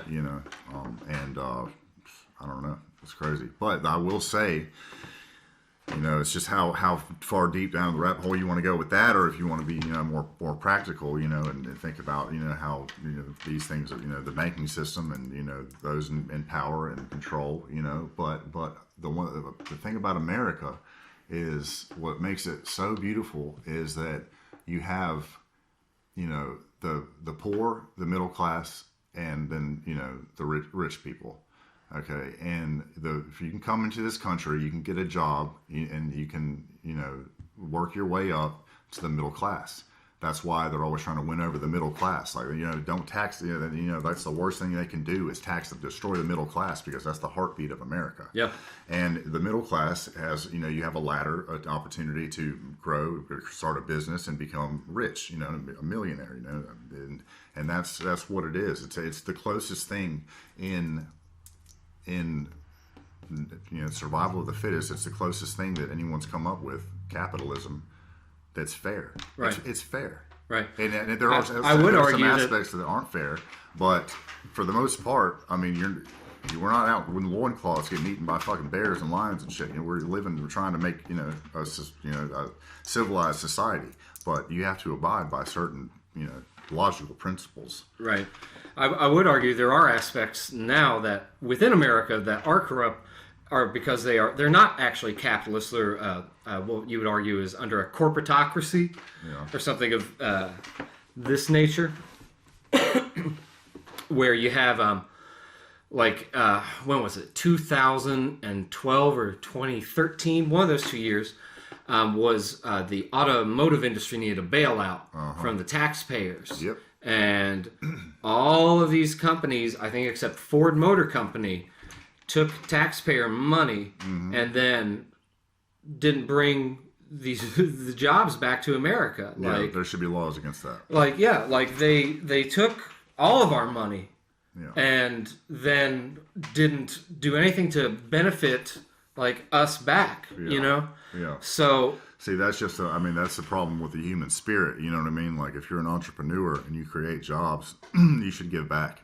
You know what I mean? But power corrupts, in most cases. Yeah. Well, that's like the same thing with the with fracking, and why it I guess got so much attention. Like, it got my attention for sure. Like, seeing the dangers with it, and you look into it and you realize that it was because initially there were these things that Dick Cheney worked to put in through the EPA that made it where the EPA wasn't allowed to test or critique anything with these fracking companies. So they were using a loophole for public land where the government, no corporation is supposed to be able to get involved with. No government is. It's public land. It's mostly out west, you know. Yeah. And then they would just set up shop because they would be like, oh, well, we're part of the public. We're a person. And then they would just... So they're using public land, and they're not being held up to standards that all these other companies, particularly energy companies, have to be held to. Yeah. And so it's used as a way to sort of smear all of natural gas. Yeah. However, there's certain things with natural gas that they found a way to do cyclical energy. So they take the output, if the output, say it's CO2 or carbon, and then they find a way to store that output, and then they reuse it to create electricity. So they take whatever output they... You're saying this is a good thing. Yes. Okay. Incredible. Especially if you're... It's efficient. Especially if your concern is, which I don't necessarily agree, but air pollution and CO2 being tied in with air pollution. Yeah. So either which way, it's taking what would be pollution and turning it into energy. Into a good thing. It's a very good thing. It's a step in the right direction. Yeah. But because there's all this hubbub formally about it, environmentalism and such. Right, yeah. Which is accurate, but it's not looking at the whole picture. Well, like I said, before, we've gone from the steam engine to the iPhone and more AI in about 150 years. Yeah, that is the blink of an eye. Yeah. You know what I mean? Terence McKenna talked about that with the spiral of evolution and the tying in with 2012. And he said, he was weak at the time, but he was like, and probably by 2012 we'll see the apex of this spiral get to a point and then spiral back out and slowly de-evolve over time. Damn. So I think there may be something to that, because it's Judgment Day. Well, it's a new type of world, right? So the flood of information, right? Yeah. But now it's going to take that as a new variable, right? Since we're in a new zodiac sign as far as the observable universe, we're now in Aquarius.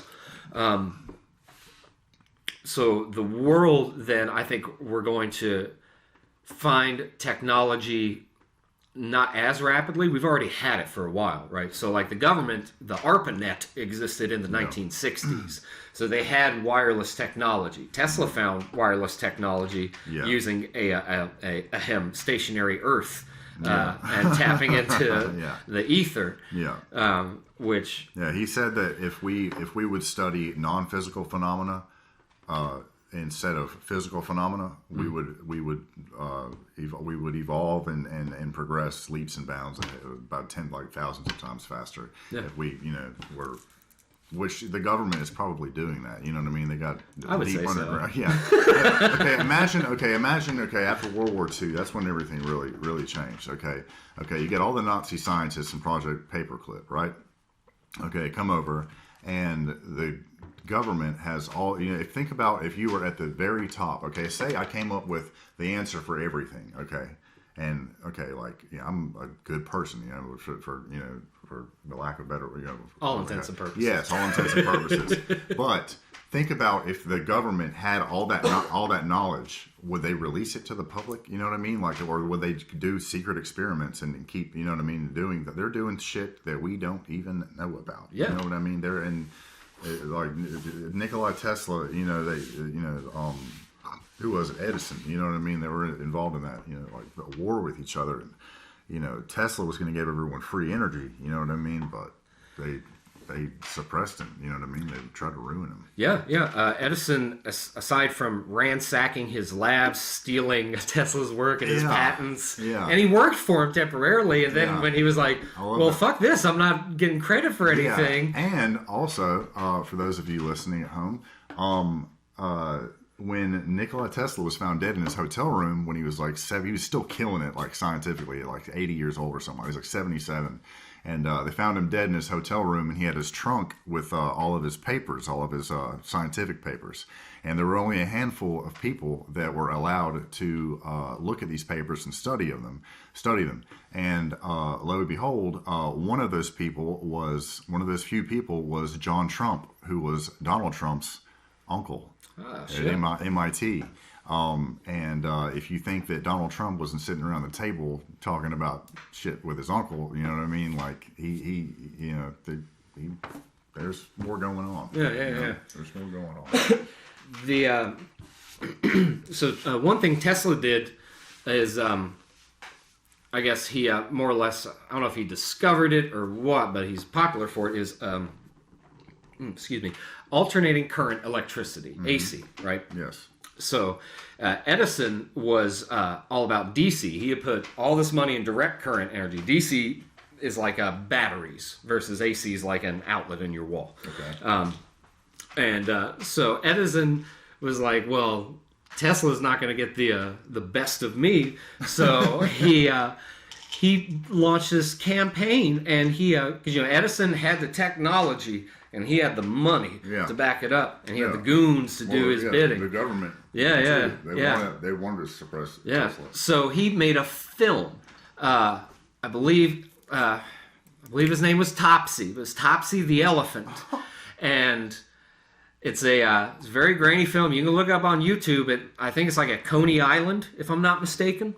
But they lead this elephant out to this platform and electrocute it. They kill it using alternating current to show the dangers of AC power and what Nikola Tesla wants to put in your home. Yeah. Oh, yeah. Smear him. Yeah. So they killed this fucking beautiful elephant. Edison did. Yeah. On a side note, movie-wise, The Prestige is an amazing movie. If you want to check out a good movie, watch The Prestige. It's an amazing movie. David Bowie plays Tesla. David Bowie plays Nikola Tesla. Okay, say no more, right? Okay. They are all your hats, Mr. A.G. Yeah. Did you like all of them? Yeah. It's pretty fucking wild to the idea of science and so many things that we have taken for granted, and just things they're taboo to talk about. And it's interesting.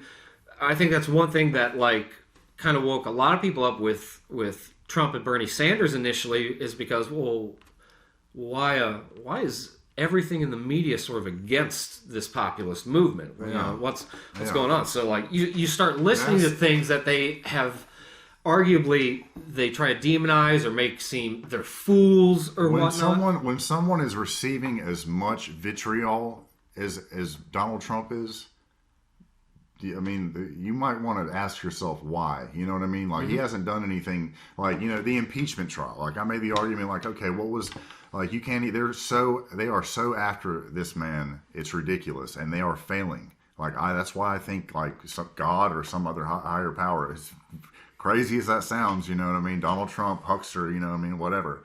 I think there's some higher power at work, because this man has been attacked, you know, over and over again every day. I mean, every day, 24/7, the media is attacking this man, and they spent millions of taxpayer dollars on a Russia investigation that was a sham. They never found anything. You know what I mean? They were waiting for some big bombshell, and they're just all the impeachment shit is just them trying to put that in the media to make you think that he's doing something wrong. So you'll read a headline and base your knowledge on that. And folks, you need to look deeper. You need to look at what's going on. Well, that's when you can also start seeing the tie-ins with some of these folks that I don't give a shit what party they are. I just think they're despicable people, like Adam Schiff, entering false testimony into the congressional record and then saying afterwards, in hindsight, that it was a parody. Yeah, like come on, that's man. That's a crime. You don't do. You're running what is it? The committee of the investigation. You're the head of the investigation, and you're paraphrasing and twisting the words of the paper you have in front of you. You're doing away with facts. You know what I mean? Like you're presenting a false narrative. Yeah. A false narrative. It's sick. Yeah, I agree. But you can see some of these folks, and they're tied in with the Epstein scandal as well. Oh, and all the QAnon and the human trafficking stuff. Another wild-haired theory of mine is that please Epstein. You know, it's not like, think about the liberals. Like Bill Clinton and stuff that went to his island. What if there were some conservative people that are Bible thumping Christian conservatives? You know what I mean? Oh, they're in that racket too. What if Epstein had so much information that they had to get rid of him? Kill him, or my theory, put him somewhere else. You know what I mean? Somewhere secure, because the information he had would have brought down our functioning government as we know it. Quite possibly. And then you have. I don't even think it would bring down our government. I think it would bring down government, across the globe. Mm-hmm. And because it was international. Yeah. And then, good luck. Dude, I love Nigel Farage, man.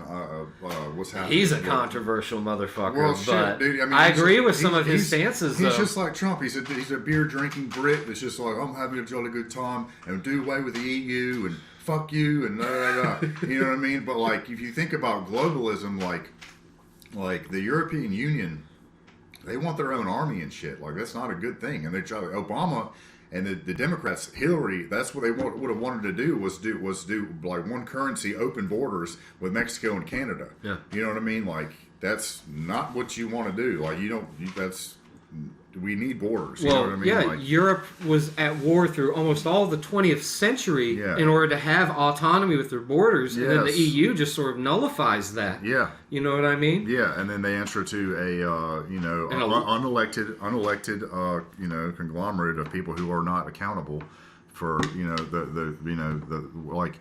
what happens in Turkey, where they're like the same thing applies to Britain. Like, in Britain has a rich cultural history. Like, why the hell, like, it's just gotten too big. And Nigel Farage worked very hard to see that that Brexit vote come about. And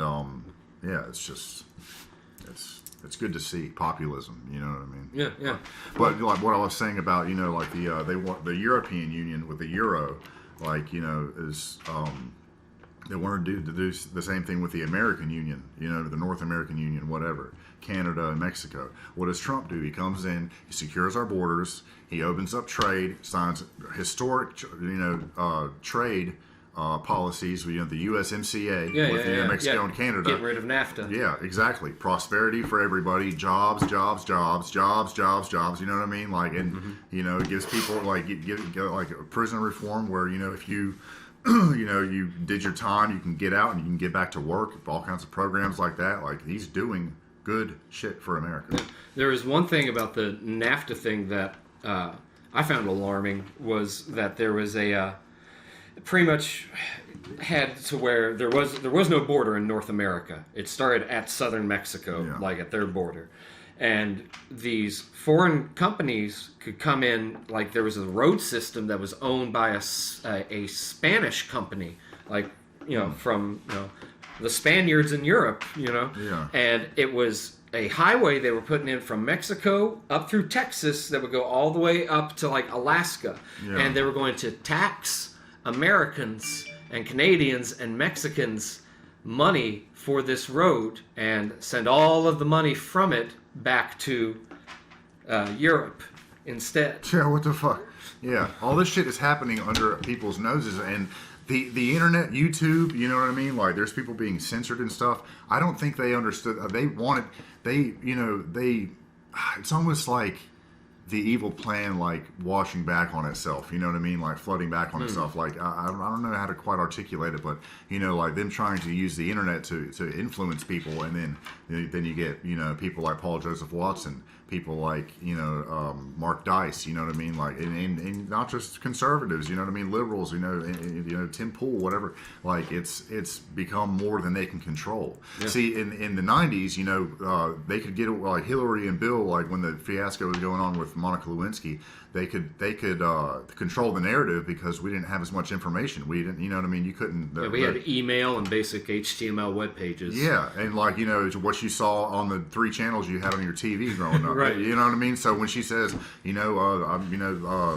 well, this isn't, some vast right-wing conspiracy, most people believe that shit because the economy's doing well, la-da-da-da-da. Meanwhile, Bill Clinton's a fucking rapist.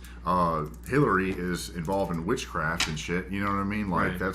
There's spiritual things going on behind all of this. Yeah, they were involved with human trafficking cartels. Yeah. And the mania cocaine cartel, in Arkansas, when after Florida became a hotbed, they tried to find another place of entry that would be near the Gulf of Mexico, and Bill Clinton was governor of Arkansas at the time.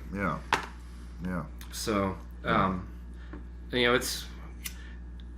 it's certain things that I think a lot of people don't really want to get too far into because, one... Most people don't have time for it, but that's why. There's folks that do. Yeah. Wink, wink.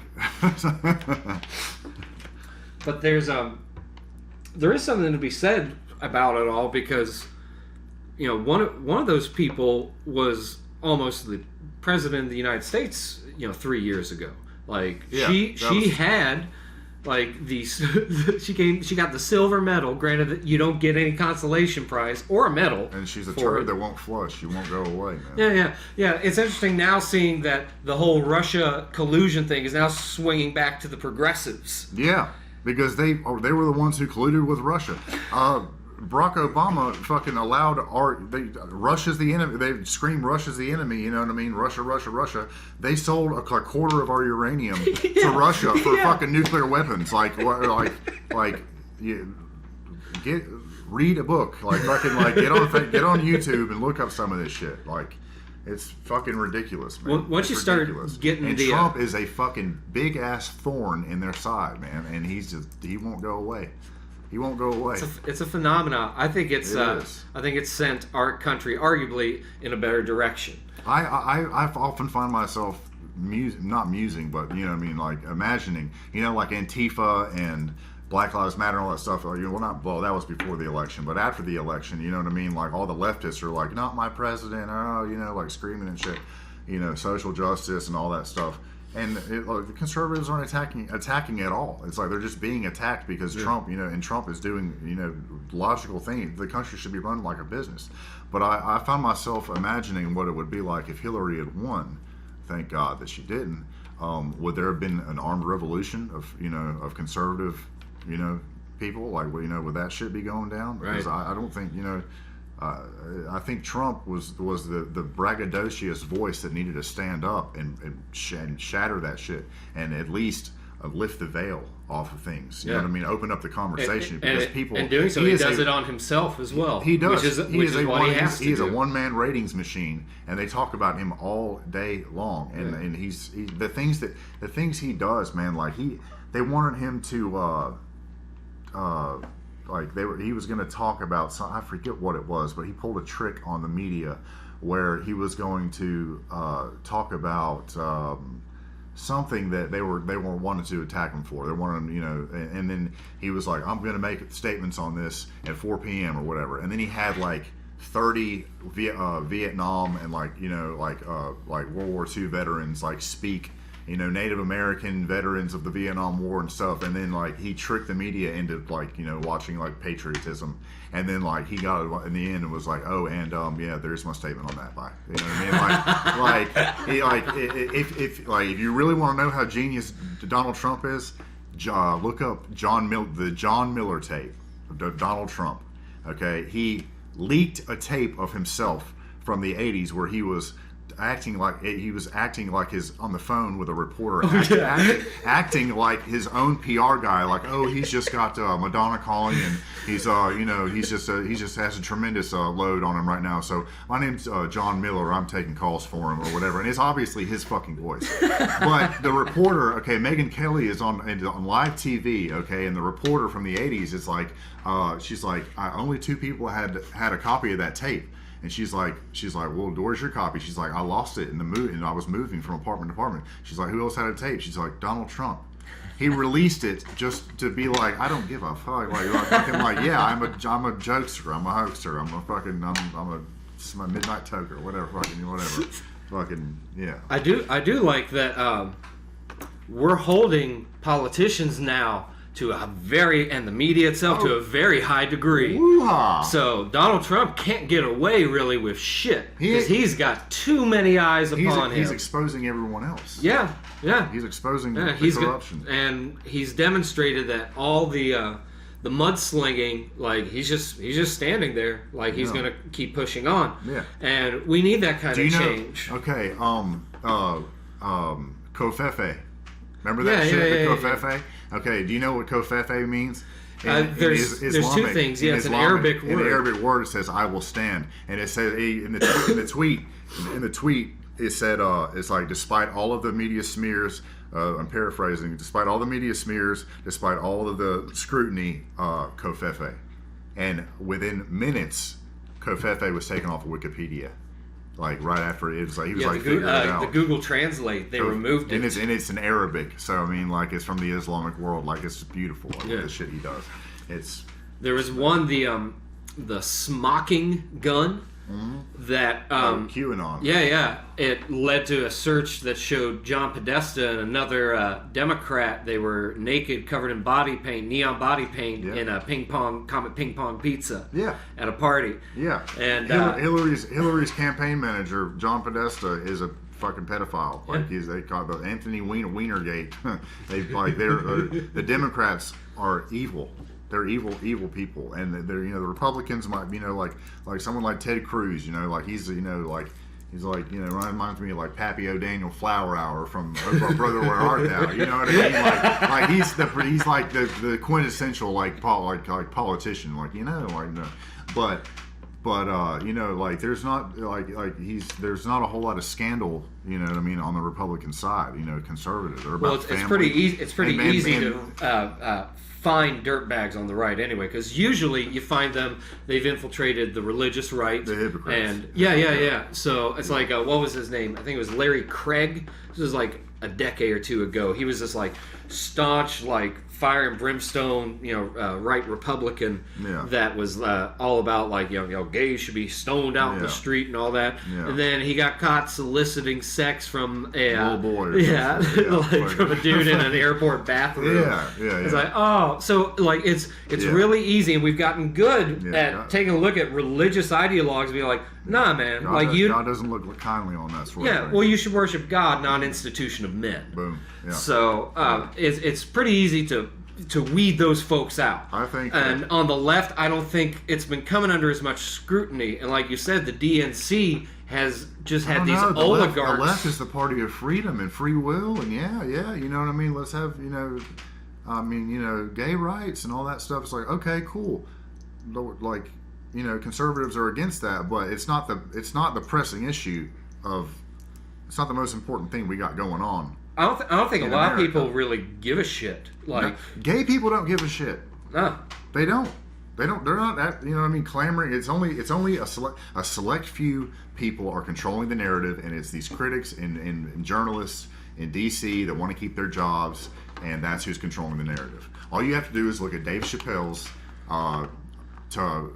Sticks and Stones Rotten Tomatoes score. Okay, it had a 99% audience score, which means everybody, black, Chinese, white, everybody thought the shit was hilarious and right on time. And then you have his critic score is like a 23. Yeah. Because it's a select few SJW critics who are like, oh, I'm triggered, You know what I mean? Even like, to that, initially, but they wouldn't let the public even rate it. Initially, it was critics only, and it had a 0% out of 8 critics That's why, that all said like how offensive it was and how it was, transphobic and homophobic and insensitive and exclusive. That's why when I mentioned those 4 like paradigm figures, like Donald Trump, Jordan Peterson, Kanye West, Dave Chappelle, those are people that are so they have so much. They're too bold to be ignored or silenced, and to say the least. And they're really making an impact on things. You know what I mean? I think so too. It's the veil is being lifted. It's kind of crazy, but everyone's got their own opinion. And the worst thing that you can do is base your ideology on your identity as a gay person or a trans person or a black person or a white person or whatever. That's the word. You're an American. You know what I mean? Like things are pretty good. Yeah. You know what I mean? Well, you should be judged on your character, not on something that defines you intrinsically or something that you had no choice in. Yeah. You know what I mean? Precisely. I didn't choose who my ancestors were on an ethnic or genetic level. Yeah. You know what I mean? Yeah. So like, it's fundamentally loathsome, in my opinion, to judge somebody on that, and especially to judge yourself. Most people don't. Most people do not. It's like it's not even 1% of the population that consider themselves a white supremacist or white nationalist. You know what I mean? And you were talking about this earlier about giving things power, right? So I think one of the most despicable things, I hate the media. I've hated them since 9/11. Yeah. But I think one of the most despicable things that they've done is that during all this quote unquote alt-right stuff, that's not. They're an atheistic group that's based on white supremacy. That's not a right-leaning group. Well, a lot of people have gotten lumped in with him too, like Gavin McInnes. His career was destroyed. He kind of helped dig his own grave with that, with being a provocateur. Well, same thing with Milo. Milo was a provocateur. But that's the thing. Whenever someone has is speaking a lot of truth, they'll find that one little thing that they said in the past, or that one thing to censor them. You know what I mean? And then blast it on the headlines where everyone thinks this person's a bigot or racist, la-di-da. And it's just lies abound right now, man. We live. The Mayans called this the time of great confusion, and I totally agree with that. Yeah.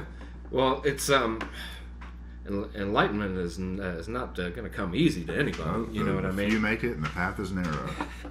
It is weird, though. You and I've talked about this before. That I find myself who I'll identify as conservative, but there are conservative principles that I definitely agree with. I would say libertarian. I mean, I'm no angel. You know what I mean? I'm not. You know, I'm not Billy Graham over here. You know what I mean? I'm no Ted Cruz.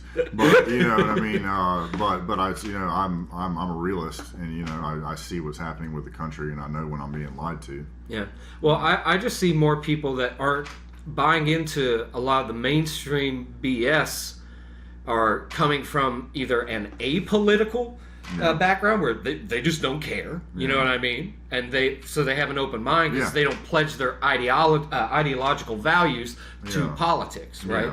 But I find more people on the right I'm able to have a dialogue with in the current climate. Absolutely. Because people on the left they get so angered. They're and like I'm not trying to like sway or convince anybody. I'm just I just like having discussions with people. That's me too. On Facebook, you know, a lot of people that might listen to this probably think, you know, either you love me or you hate me on Facebook. You know what I mean? And sometimes, you know, I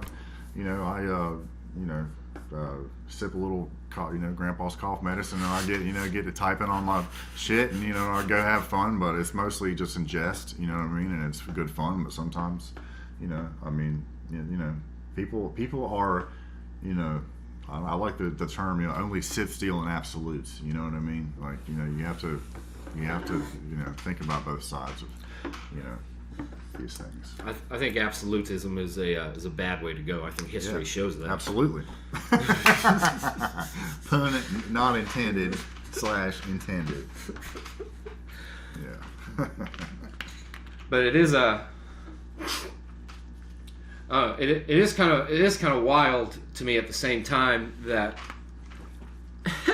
we do live in this time where discussion itself seems to be a taboo thing, and particularly going back to like where I find this vacuum of people that I think they're good people. I just think that they've been kind of.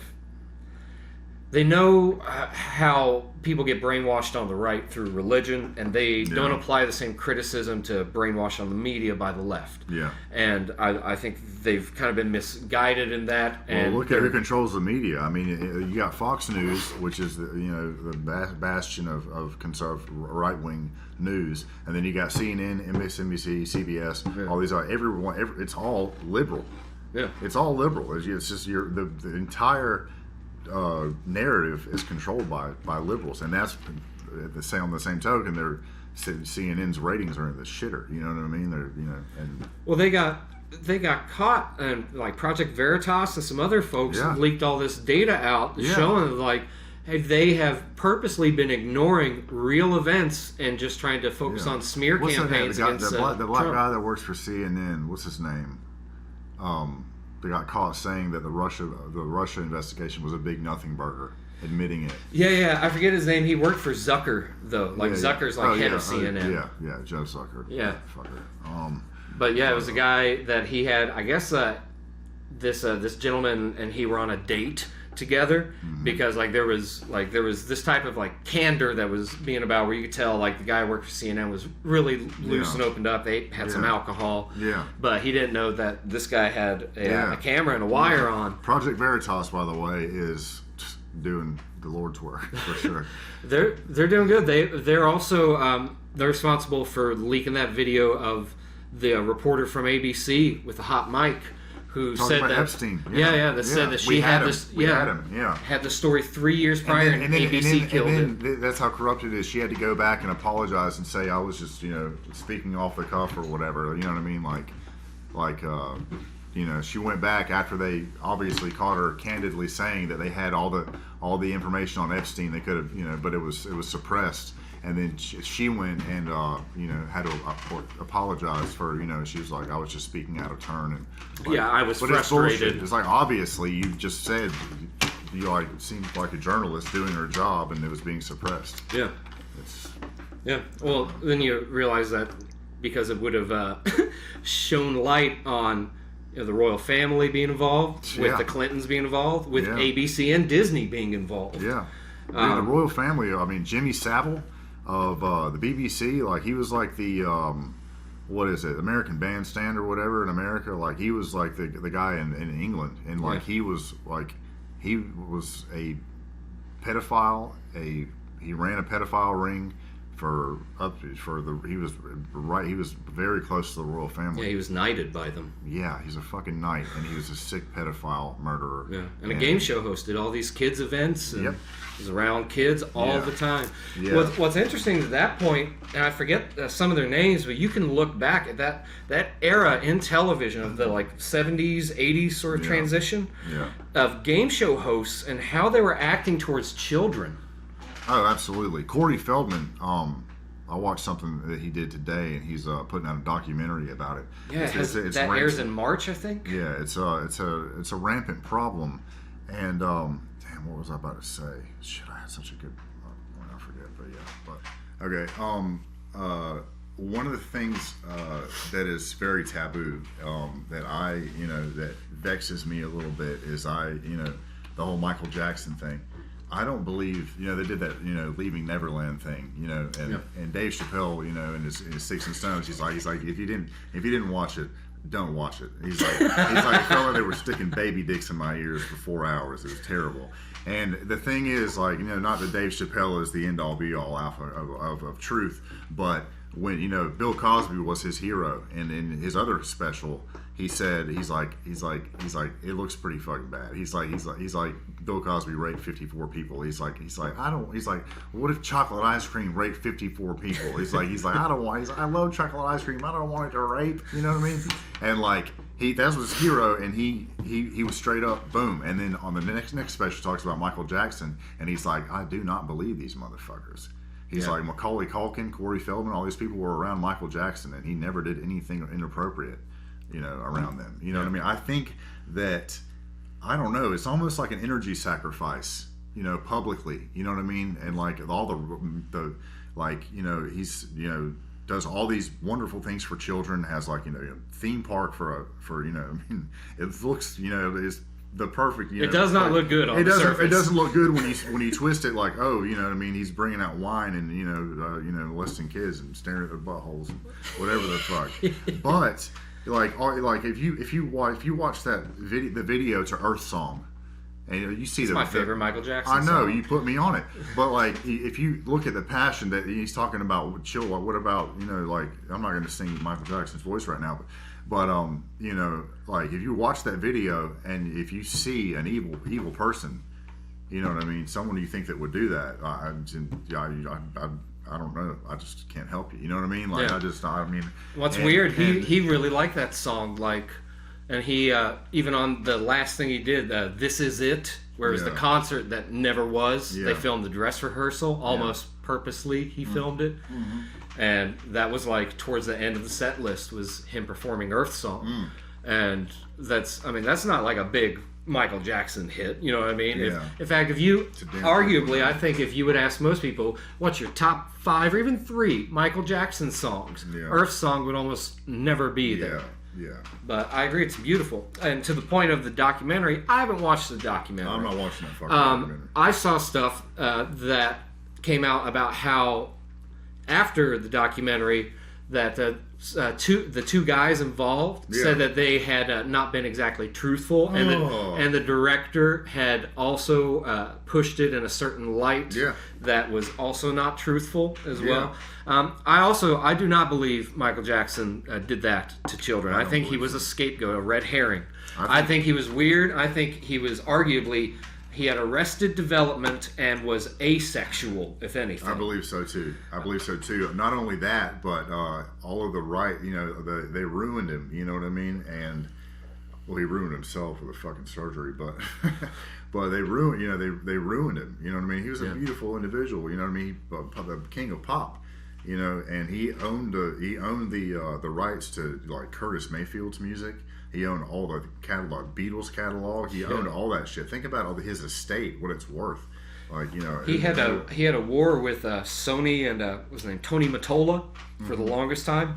Towards the end of Michael Jackson's life, he is at some rally. I want to say it's in Illinois, but he's at some rally. It's a political rally, and fucking Michael Jackson shows up. There's like not that many people. It's like 1,100 people in this room, and he's talking about these corporate fascists, more or less, that have infiltrated our government, and particularly in the record and media industrial entertainment complex.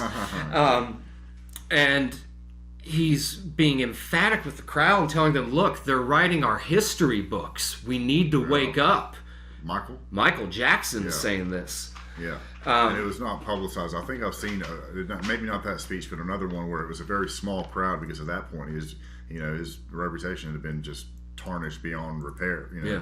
But he's talking about, like he's like pleading. He's like, I did not do these things. He's like, they ruined. You know what I mean? Like I swear before God, like I never would hurt a child. You know what I mean? Like, and it's just very, very sad to see. Same, just like Prince. You know what I mean? Like you couldn't find Prince's music on, like he owned the rights to all of his music. Prince dies. So you look up anything on Spotify now, they're getting paid off that shit. Yeah. You know what I mean? Like it's there's some evil cocksuckers at the top of the food chain. Well, wasn't it fentanyl that he got Prince? I think it got Tom Petty as well. Yeah. I mean, they were old. They've been rocking for a long time. You know what I mean? So at first I was like Prince didn't even eat meat. You know what I mean? Like he was a vegetarian. He was, so me believing, at first I was like, that doesn't sound right. He would be addicted to opioids. You know what I mean? It seems like he would, be like, he's almost godlike. You know what I mean? Like he'd have some other spiritual way of dealing with holistic way of doing it.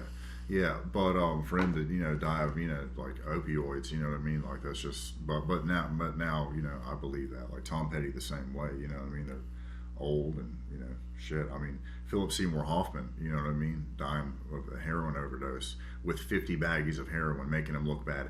After he makes the movie The Master, which is based on Scientology, that Scientology, you know what I mean? It's kind of a fishy situation. I mean, it could be if I was, and inclined to be very conspiratorial about it. Well, he also if you ever seen that movie, The Master, it's P.T. Anderson. It's a fantastic movie. It's great.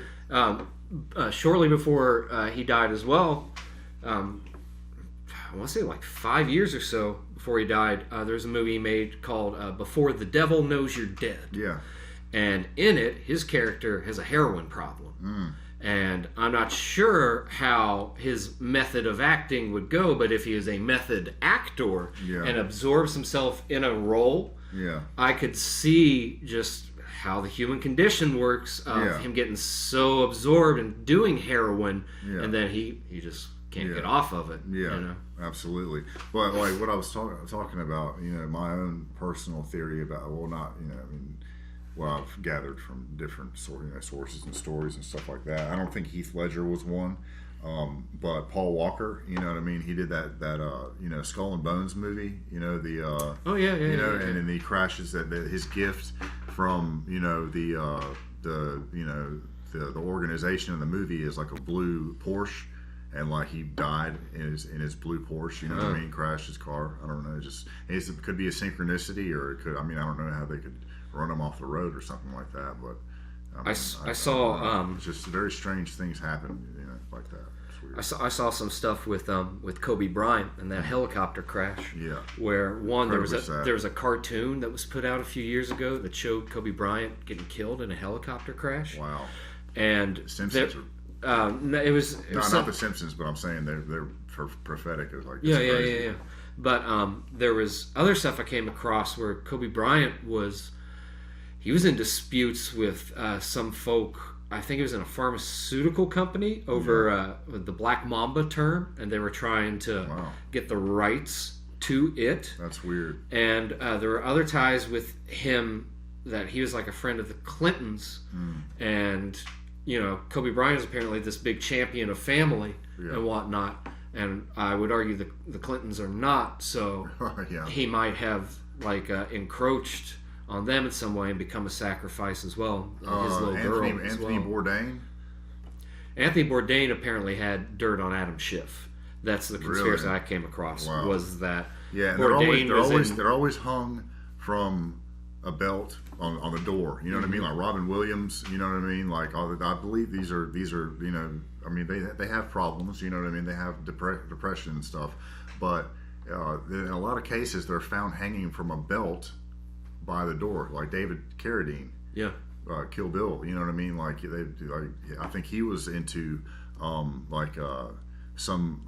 project to expose pedophilia or something like that. You know what I mean? Chris like, Cornell and Chester Bennington were involved in charities about that. Yes, exactly. And So that's like the symbolic Illuminati. Right. Calling card is like if you try to open the door, we'll hang you from it. Yeah, You know what I mean? yeah. It was another way with back in the day. It was poison with politicians, and in particular, and it wasn't always while they were in office, because I think there's only 4 presidents have been executed while in office. Yeah. It was Lincoln, Garfield, McKinley, and Kennedy. Yeah. But other presidents back in the day, after they were out of office, they were still executed, like by poison. Yeah. So it was a calling card of Rome at the time. Wow. Of the Jesuit order to yeah. poison. Yeah. Other times it would be stabbing if it were the night Lincoln was assassinated. Yeah. 3 other members within his party were targeted. One of them being Ulysses S. Grant, who fled the city. Yeah. Like got wind of it ahead of time. Wow. The other one was the vice president. Was it Jackson or Johnson? I think it was Jackson. Andrew Jackson was Lincoln's vice president. Apparently, his would-be attacker got frightened and chickened out. Yeah. And then I think it was the Secretary of State or the Secretary of the Navy. One of the secretaries had somebody sneak into the home and like repeatedly stab him, and he survived. Jesus. Yeah. The Black Hand was the name of the terror organization. Yeah. Not to jump from too far off.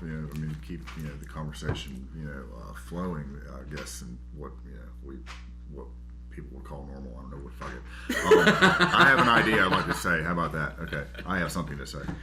There's this Owen Benjamin video on YouTube. Owen Benjamin's been deplatformed because he's actually quite controversial. He's very controversial. Yeah, he talks about the Jews and things like that. You know what I mean? And the whatever.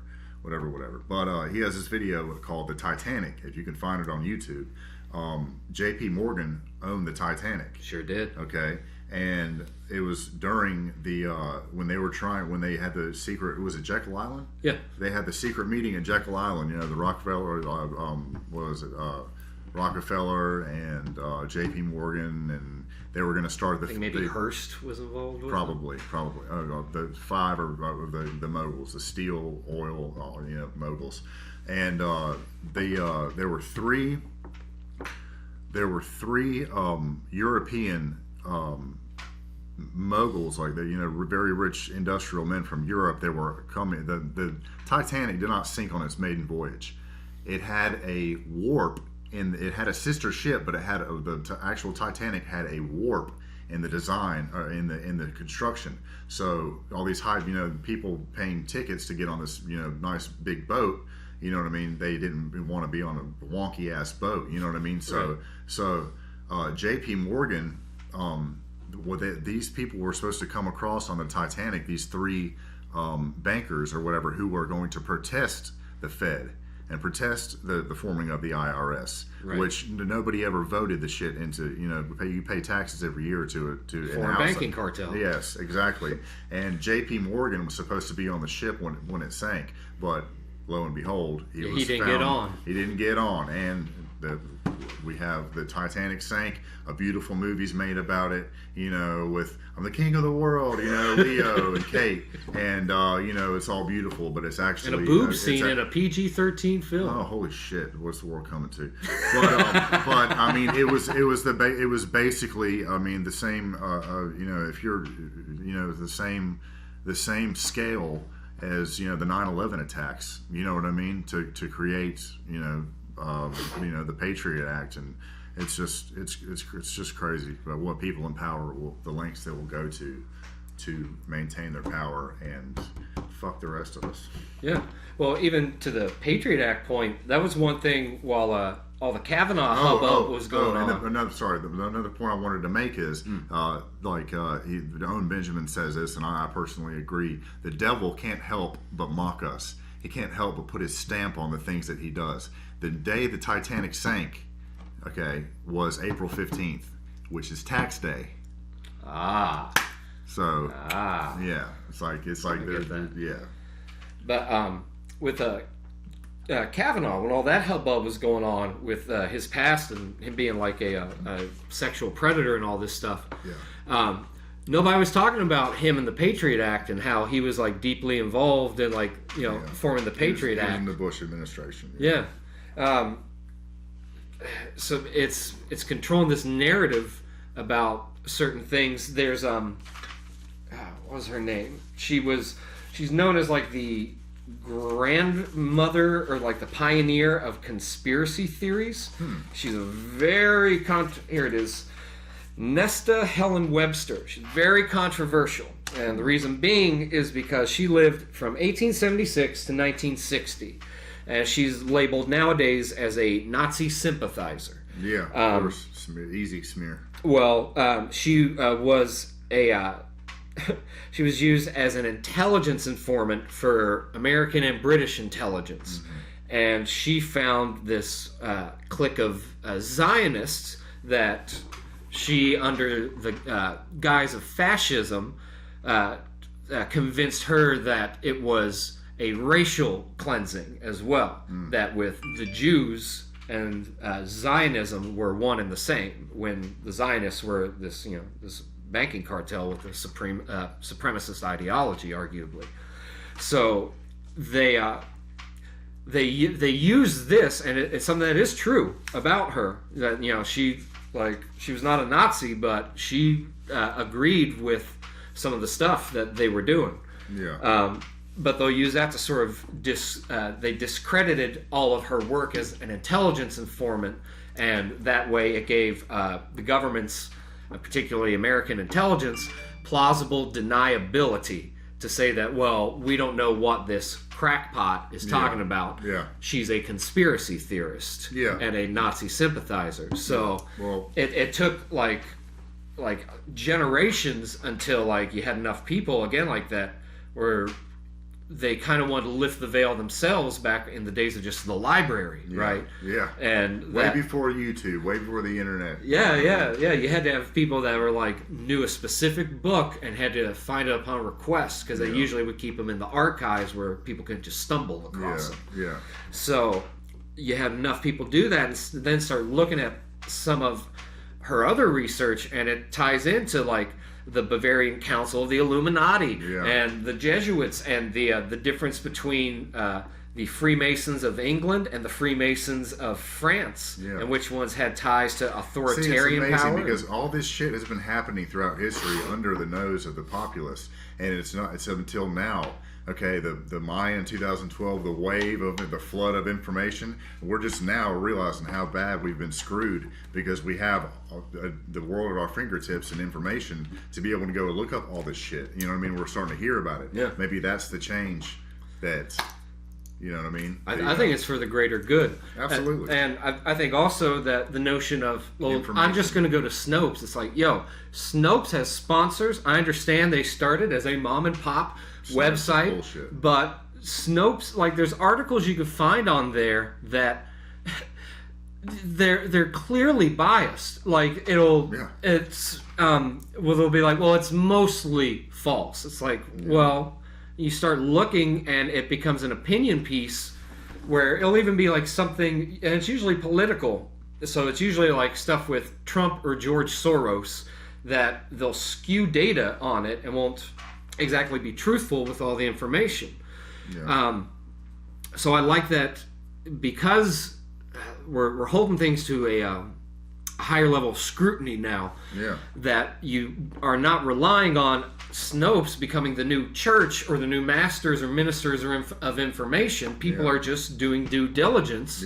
And Project Veritas, Paul Joseph, people, YouTubers.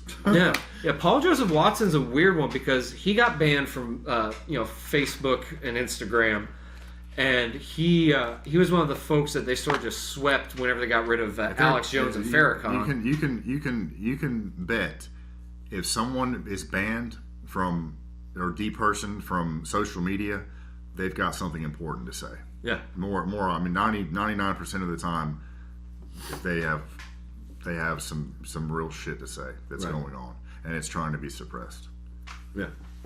And even if it's not something you would necessarily agree with, it's just that there are implications with information, right? Yeah. And so whenever you receive something new, and if it resounds true in you, then you're most likely not going to accept it at first, but you're going to keep thinking about that thing. Yeah. And if you do keep thinking you're still troubled by it, then you're going to look into it a little further as far as what they're talking about. Yeah. And it starts this sort of domino effect in your brain. And that's, again, I think it goes back to how you avoid radicalism is because you hold that critical eye up to everything. Remember when Hillary was they caught her stumbling and falling down when they were trying to help her in the van, and James Woods was like, "Isn't it amazing that in this day and age, like the 2016 election is decided by somebody with a cell phone? You know what I mean? Like somebody with a bystander with a cell phone that happened to get the shit on tape. She's, you know what I mean? Like it's out of our control, and it's in our control, and it's all gonna work itself out, man. It's crazy. I saw something where somebody had like a footage of like a Hillary lookalike at a public event. It was like a doppelganger. Wow. That where she wasn't speaking or anything, just like waving to the crowd and whatnot. And then somebody did a weird comparison of like the ears and the nose, because the ears will usually give you away. Yeah. You know what I mean? Your ears are usually you either have like your father's ears or your mother's ears. You know, your ears are very distinct. That's the main thing with I mean, not to go full conspiratorial, but the Paul is dead, Beatles thing. Like you look at the earlobes. Not the fucking same earlobes at all. You know what I mean? But we don't have to get into that, folks. We'll just skip past listen to A Day in the Life, okay, by the Beatles. He blew his mind out in a car. He hadn't noticed that the lights had changed. If he is Billy Shears, I definitely favor Billy Shears' years. Yeah, over I like Bill. McCartney. I like old Bill. Yeah. Sgt. Pepper's Lonely Hearts Club Band is their last album. I mean, their next album. You know what I mean? Like they only put out 3 albums after that, and then John Lennon is shot in the back of the head by a crazed fan. Yeah, what the fuck? Yeah, what the fuck? Indeed. They banned what was it, Catcher in the Rye, because of Mark David Chapman. Yeah, that's a great movie, Conspiracy Theory, with Mel Gibson. That's a great movie. Patrick Stewart, isn't he in that as well? Yeah. God, And that's all it's about. Time. I know. I watched it, and it's about the MK Ultra, program, and how they were, like Manchurian candidates and stuff. Like they were, programmed to assassinate people, like Sirhan killed, or the guy that killed Bobby Kennedy was Sirhan. Yeah. The guy that killed Lenin was I forget his name, but Mark David Chapman. Yeah. But, the Sirhan, I've seen stuff on that before where, and granted, I'm no psychological, expert or anything, but it legitimately looks like in like these interviews post like murdering Robert Kennedy that he almost has no idea what's going on. Yeah. To this day, he doesn't remember it. So, and that's they were tapping into stuff with mind control and MK Ultra. Absolutely. With the idea of like you could give like a macro dose of LSD to somebody and influence them greatly and program them a certain Especially way. someone who's not, like a regular conservative, just, person. Yeah. Like hit them with a dose like that and then tell them this is what it really is, like, and then hypnosis probably came into it as well, you know what I mean? Especially on that level. I read something, I think Vice had an article, and like, or maybe Graham Hancock shared it, I'm not sure, but it was talking about people that had accidentally overdosed on LSD to like the point where like somebody not died or Sounds anything. like a good night to me. Oh, God. So the this one person, I forget how, but it was like a powder that I guess they thought was cocaine or something, and it wasn't. It was crystallized LSD, Yeehaw. and they snorted it. And it was something like 550 milligrams, not micrograms, but milligrams. Yeah. So they had like 5,000 hits of LSD. Bye bye. They said they see you in the funny papers. they said it was about 2 or 3 days. They spent a lot of it vomiting. But after they came out, a lot of them didn't have dependencies on medication as they had. A lot of them that had neurological trauma were able to think again. So it's fucking weird, but it ties into the MK Ultra thing where like you can totally like see somebody like being able to hypnotize and program you using an insane amount of psychedelics to do so, and then you not remember 2 days later whenever you're sober and back to reality. Yeah, there's so many cases of people taking one mushroom trip, lifelong alcoholics, you know what I mean, and being cured of their alcoholism. They realize the beauty of life and they just don't, and I don't know. We're so divided, not only like societally by all these things, but spiritually and religiously. You know what I mean? We're, we need to get back to, I don't know, something. You know what I mean? But it's all, I guess, moderation. You know what I mean? Oh yeah. Well, there was something I came across years ago where it was like I want to say Greek or maybe one of the islands off of Greece. There's a Mediterranean culture where their Sabbath was that they would brew a psychedelic tea, and everyone in the community that day, when they would have church and their Sabbath, they would all partake in the tea, and the town would hang out and trip together. That's so tight. Seriously. I think that I think it was Graham Hancock said you shouldn't be allowed to be the president unless you have at least 12 ayahuasca sessions. And I've never done ayahuasca, but I've never done DMT. I've done DMT a couple of times in the past. It's weird. Yeah. It's weird.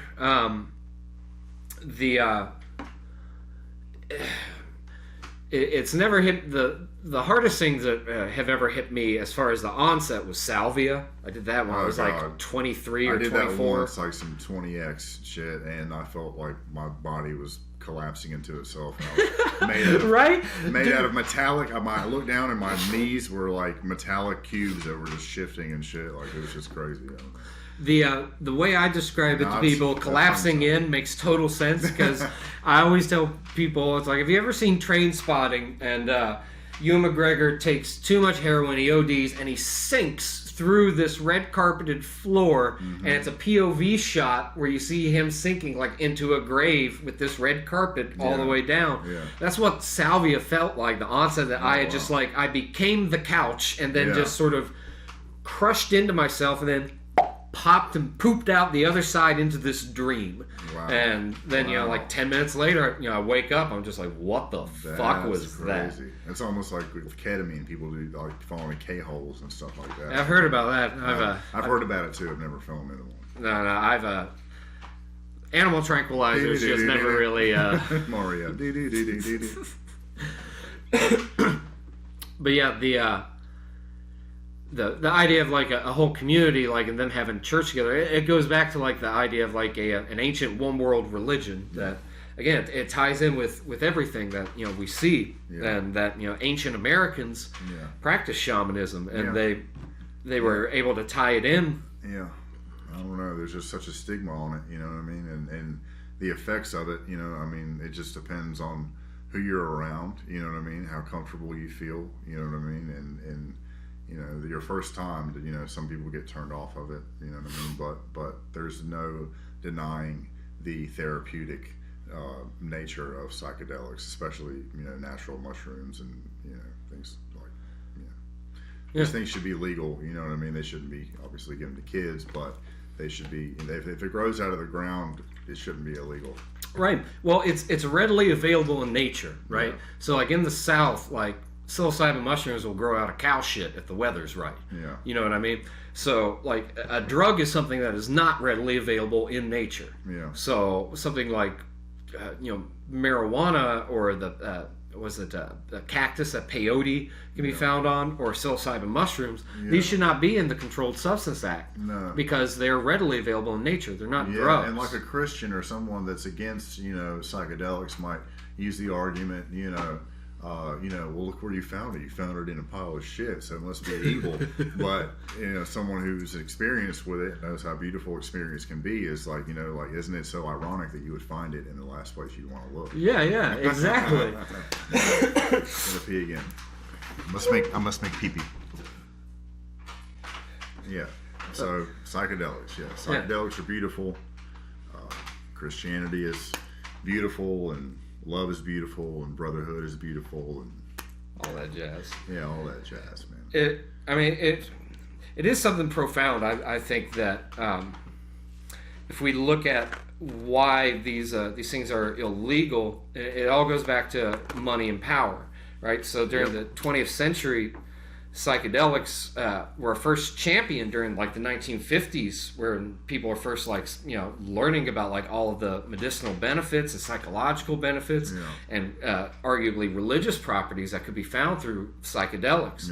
And then the counterculture blew up. And then the idea of, well, we need law and order, and then you have the Controlled Substance Act, which the way that the National Institute of Drug Abuse presented the data is that they left off all the pros of psychedelics and presented only the cons. At the same time, you had the Holy See, it's like the Congress of the Vatican, that was funneling money to these lobbies to end psychedelics because they said that it would turn, paraphrasing here, it would turn white Americans away from Christ and towards savage religions like shamanism.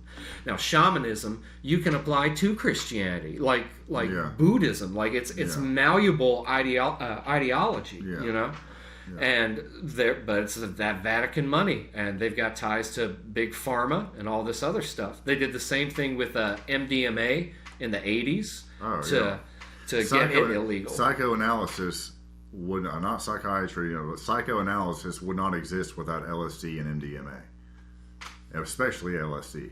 Yeah, I mean, that should be. There's a lot of people, and I agree with this, who think the future of therapy is psychedelics and talking. You know what I mean? Psychedelics by themselves are therapeutic. You know what I mean? Right. But to actually have someone guide you through it, and just like, how you doing over there? Like, like, what are you thinking? Like, you know what I mean? Like, it's not so bad, is it? You know what I mean? Like, like it's being suppressed for some reason, but I don't know. They just keep growing out of the shit. So. Well, I'll even see stuff. It was years ago, whenever like the bath salt stuff was coming out, Yeah, where it's like terrible. where it's like somebody was eating somebody's face. Eat your face, you motherfucker. But there's a news report that was talking about a rare form of LSD. I'm like, whoa, brakes, pump the brakes. Like LSD is a chemical compound. It either is LSD or it's not LSD. Mm-hmm. You know what I mean? You don't have a rare form of LSD. It would be something else. Like LSD is a rare form of itself. Yeah, I mean, the rare form of LSD has gotten into people are going crazy on this stuff. It's just like, oh, you had a problem with LSD to begin with. Yeah. You know what I mean? Like, and anytime you can see the folks in the news flexing their acting skills, then like somebody's worried about something. They're like pushing this narrative. So there was it was like a big photograph that sort of propelled the flat Earth movement. Mm-hmm. Was this guy took a shot across, I think it's Lake Michigan, and caught the Chicago skyline. Yeah. Now, based on the modern trigonometry, curvature of the Earth. Right. It negated the mathematics for that. Yeah. And so they went on the news and said, "Oh, it's a mirage." So what you're looking at is a mirage, and then they bring up this diagram to explain, well, the light would bend when it gets to a certain point of your perspective and then bend back down. So, but it's just like the boat over the horizon argument. You know what I mean? That's what they thought, that the boat. What is it? Mast hole first and then mast last. Yeah. But you can it's like Eddie Bravo. He's like you can. He's like, now we have like a Nikon 900 zoom lens. He's like, you can once it's gone beyond we have our dimension of sight is a hallway that gets smaller. You know what I mean? Right. So we that's how we see things. Like from a distance, they get smaller, whatever. But you can, that theory was blown away when you can take a Nikon camera and zoom in on the boat still. You know what I mean? Like it's obviously going over a flat plane. There's one now. It's I think it's a Nikon P3500, and there's a guy. I want to say he's down in Florida, but he's just zooming in, and he keeps zooming in, and he sees a city across a bay, and then goes even further and sees a lighthouse off the end that should be below a couple 100 feet of the curvature. So it's, if nothing else, the mathematics should be revisited if we're able to to kind of see I think we both agree, and I can't speak for you, but I think that the the Copernican model of the sun being the center of the solar system, right? I think that was made to feel it's been perpetrated to make us feel like we're just a Big Bang, insignificant. We're not special in any way when, obviously we are. We were created by an intelligence, and well, again, evolution still does not explain how consciousness came to be. No. So even though we do find evolution within nature, of course. Yeah. So we can see now certain primates are starting a Stone Age period where they're using tools, they've learned to make spears to fish and other stuff. But I don't think that's going to explain, we didn't evolve to a certain point where we discovered what music was. It is, or art. You're a musician, so you understand notes, scales, structure, and all that. That's not just like math. It's not my forte, but I do understand that there are 12 notes, that make music.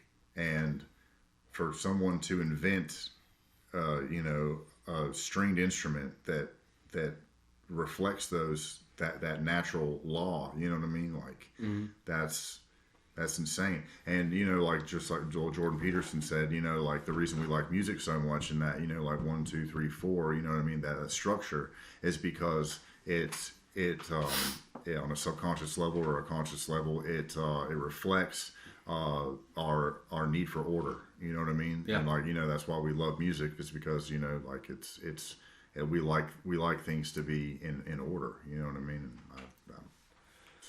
There's something divine about creative impulse and that creative spark. Absolutely.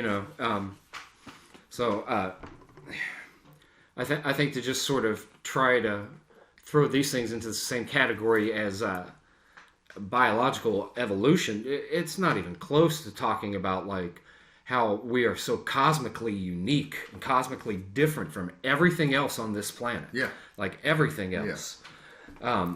So I do agree that this idea of the heliocentric model, when it's pushed for just, it's all just happenstantial. There's no way. It's this stuff probably just happened. There's a chance it could have, and there's a chance it could have happened elsewhere because there's more universes out there than are grains of sand on all the beaches of Earth. This whole argument. Yeah. So it fosters these ideas of of nihilism and of just meaninglessness. Yeah. And those are wildly ungodly things to be teaching people. Yes. But when I say godly, I don't mean on a religious level. I mean the divine, exactly spiritual enlightenment, the search for the beauty of the human soul. Yeah. You know what I mean? Yeah. I don't know. But it's been a wonderful podcast. Yeah, man. Thanks so much for doing this, I feel dude. like we kicked a little ass here. Yeah, we'll definitely do it again. Yes, we will. Oh, yeah. You, man. Cool. Take care, y'all.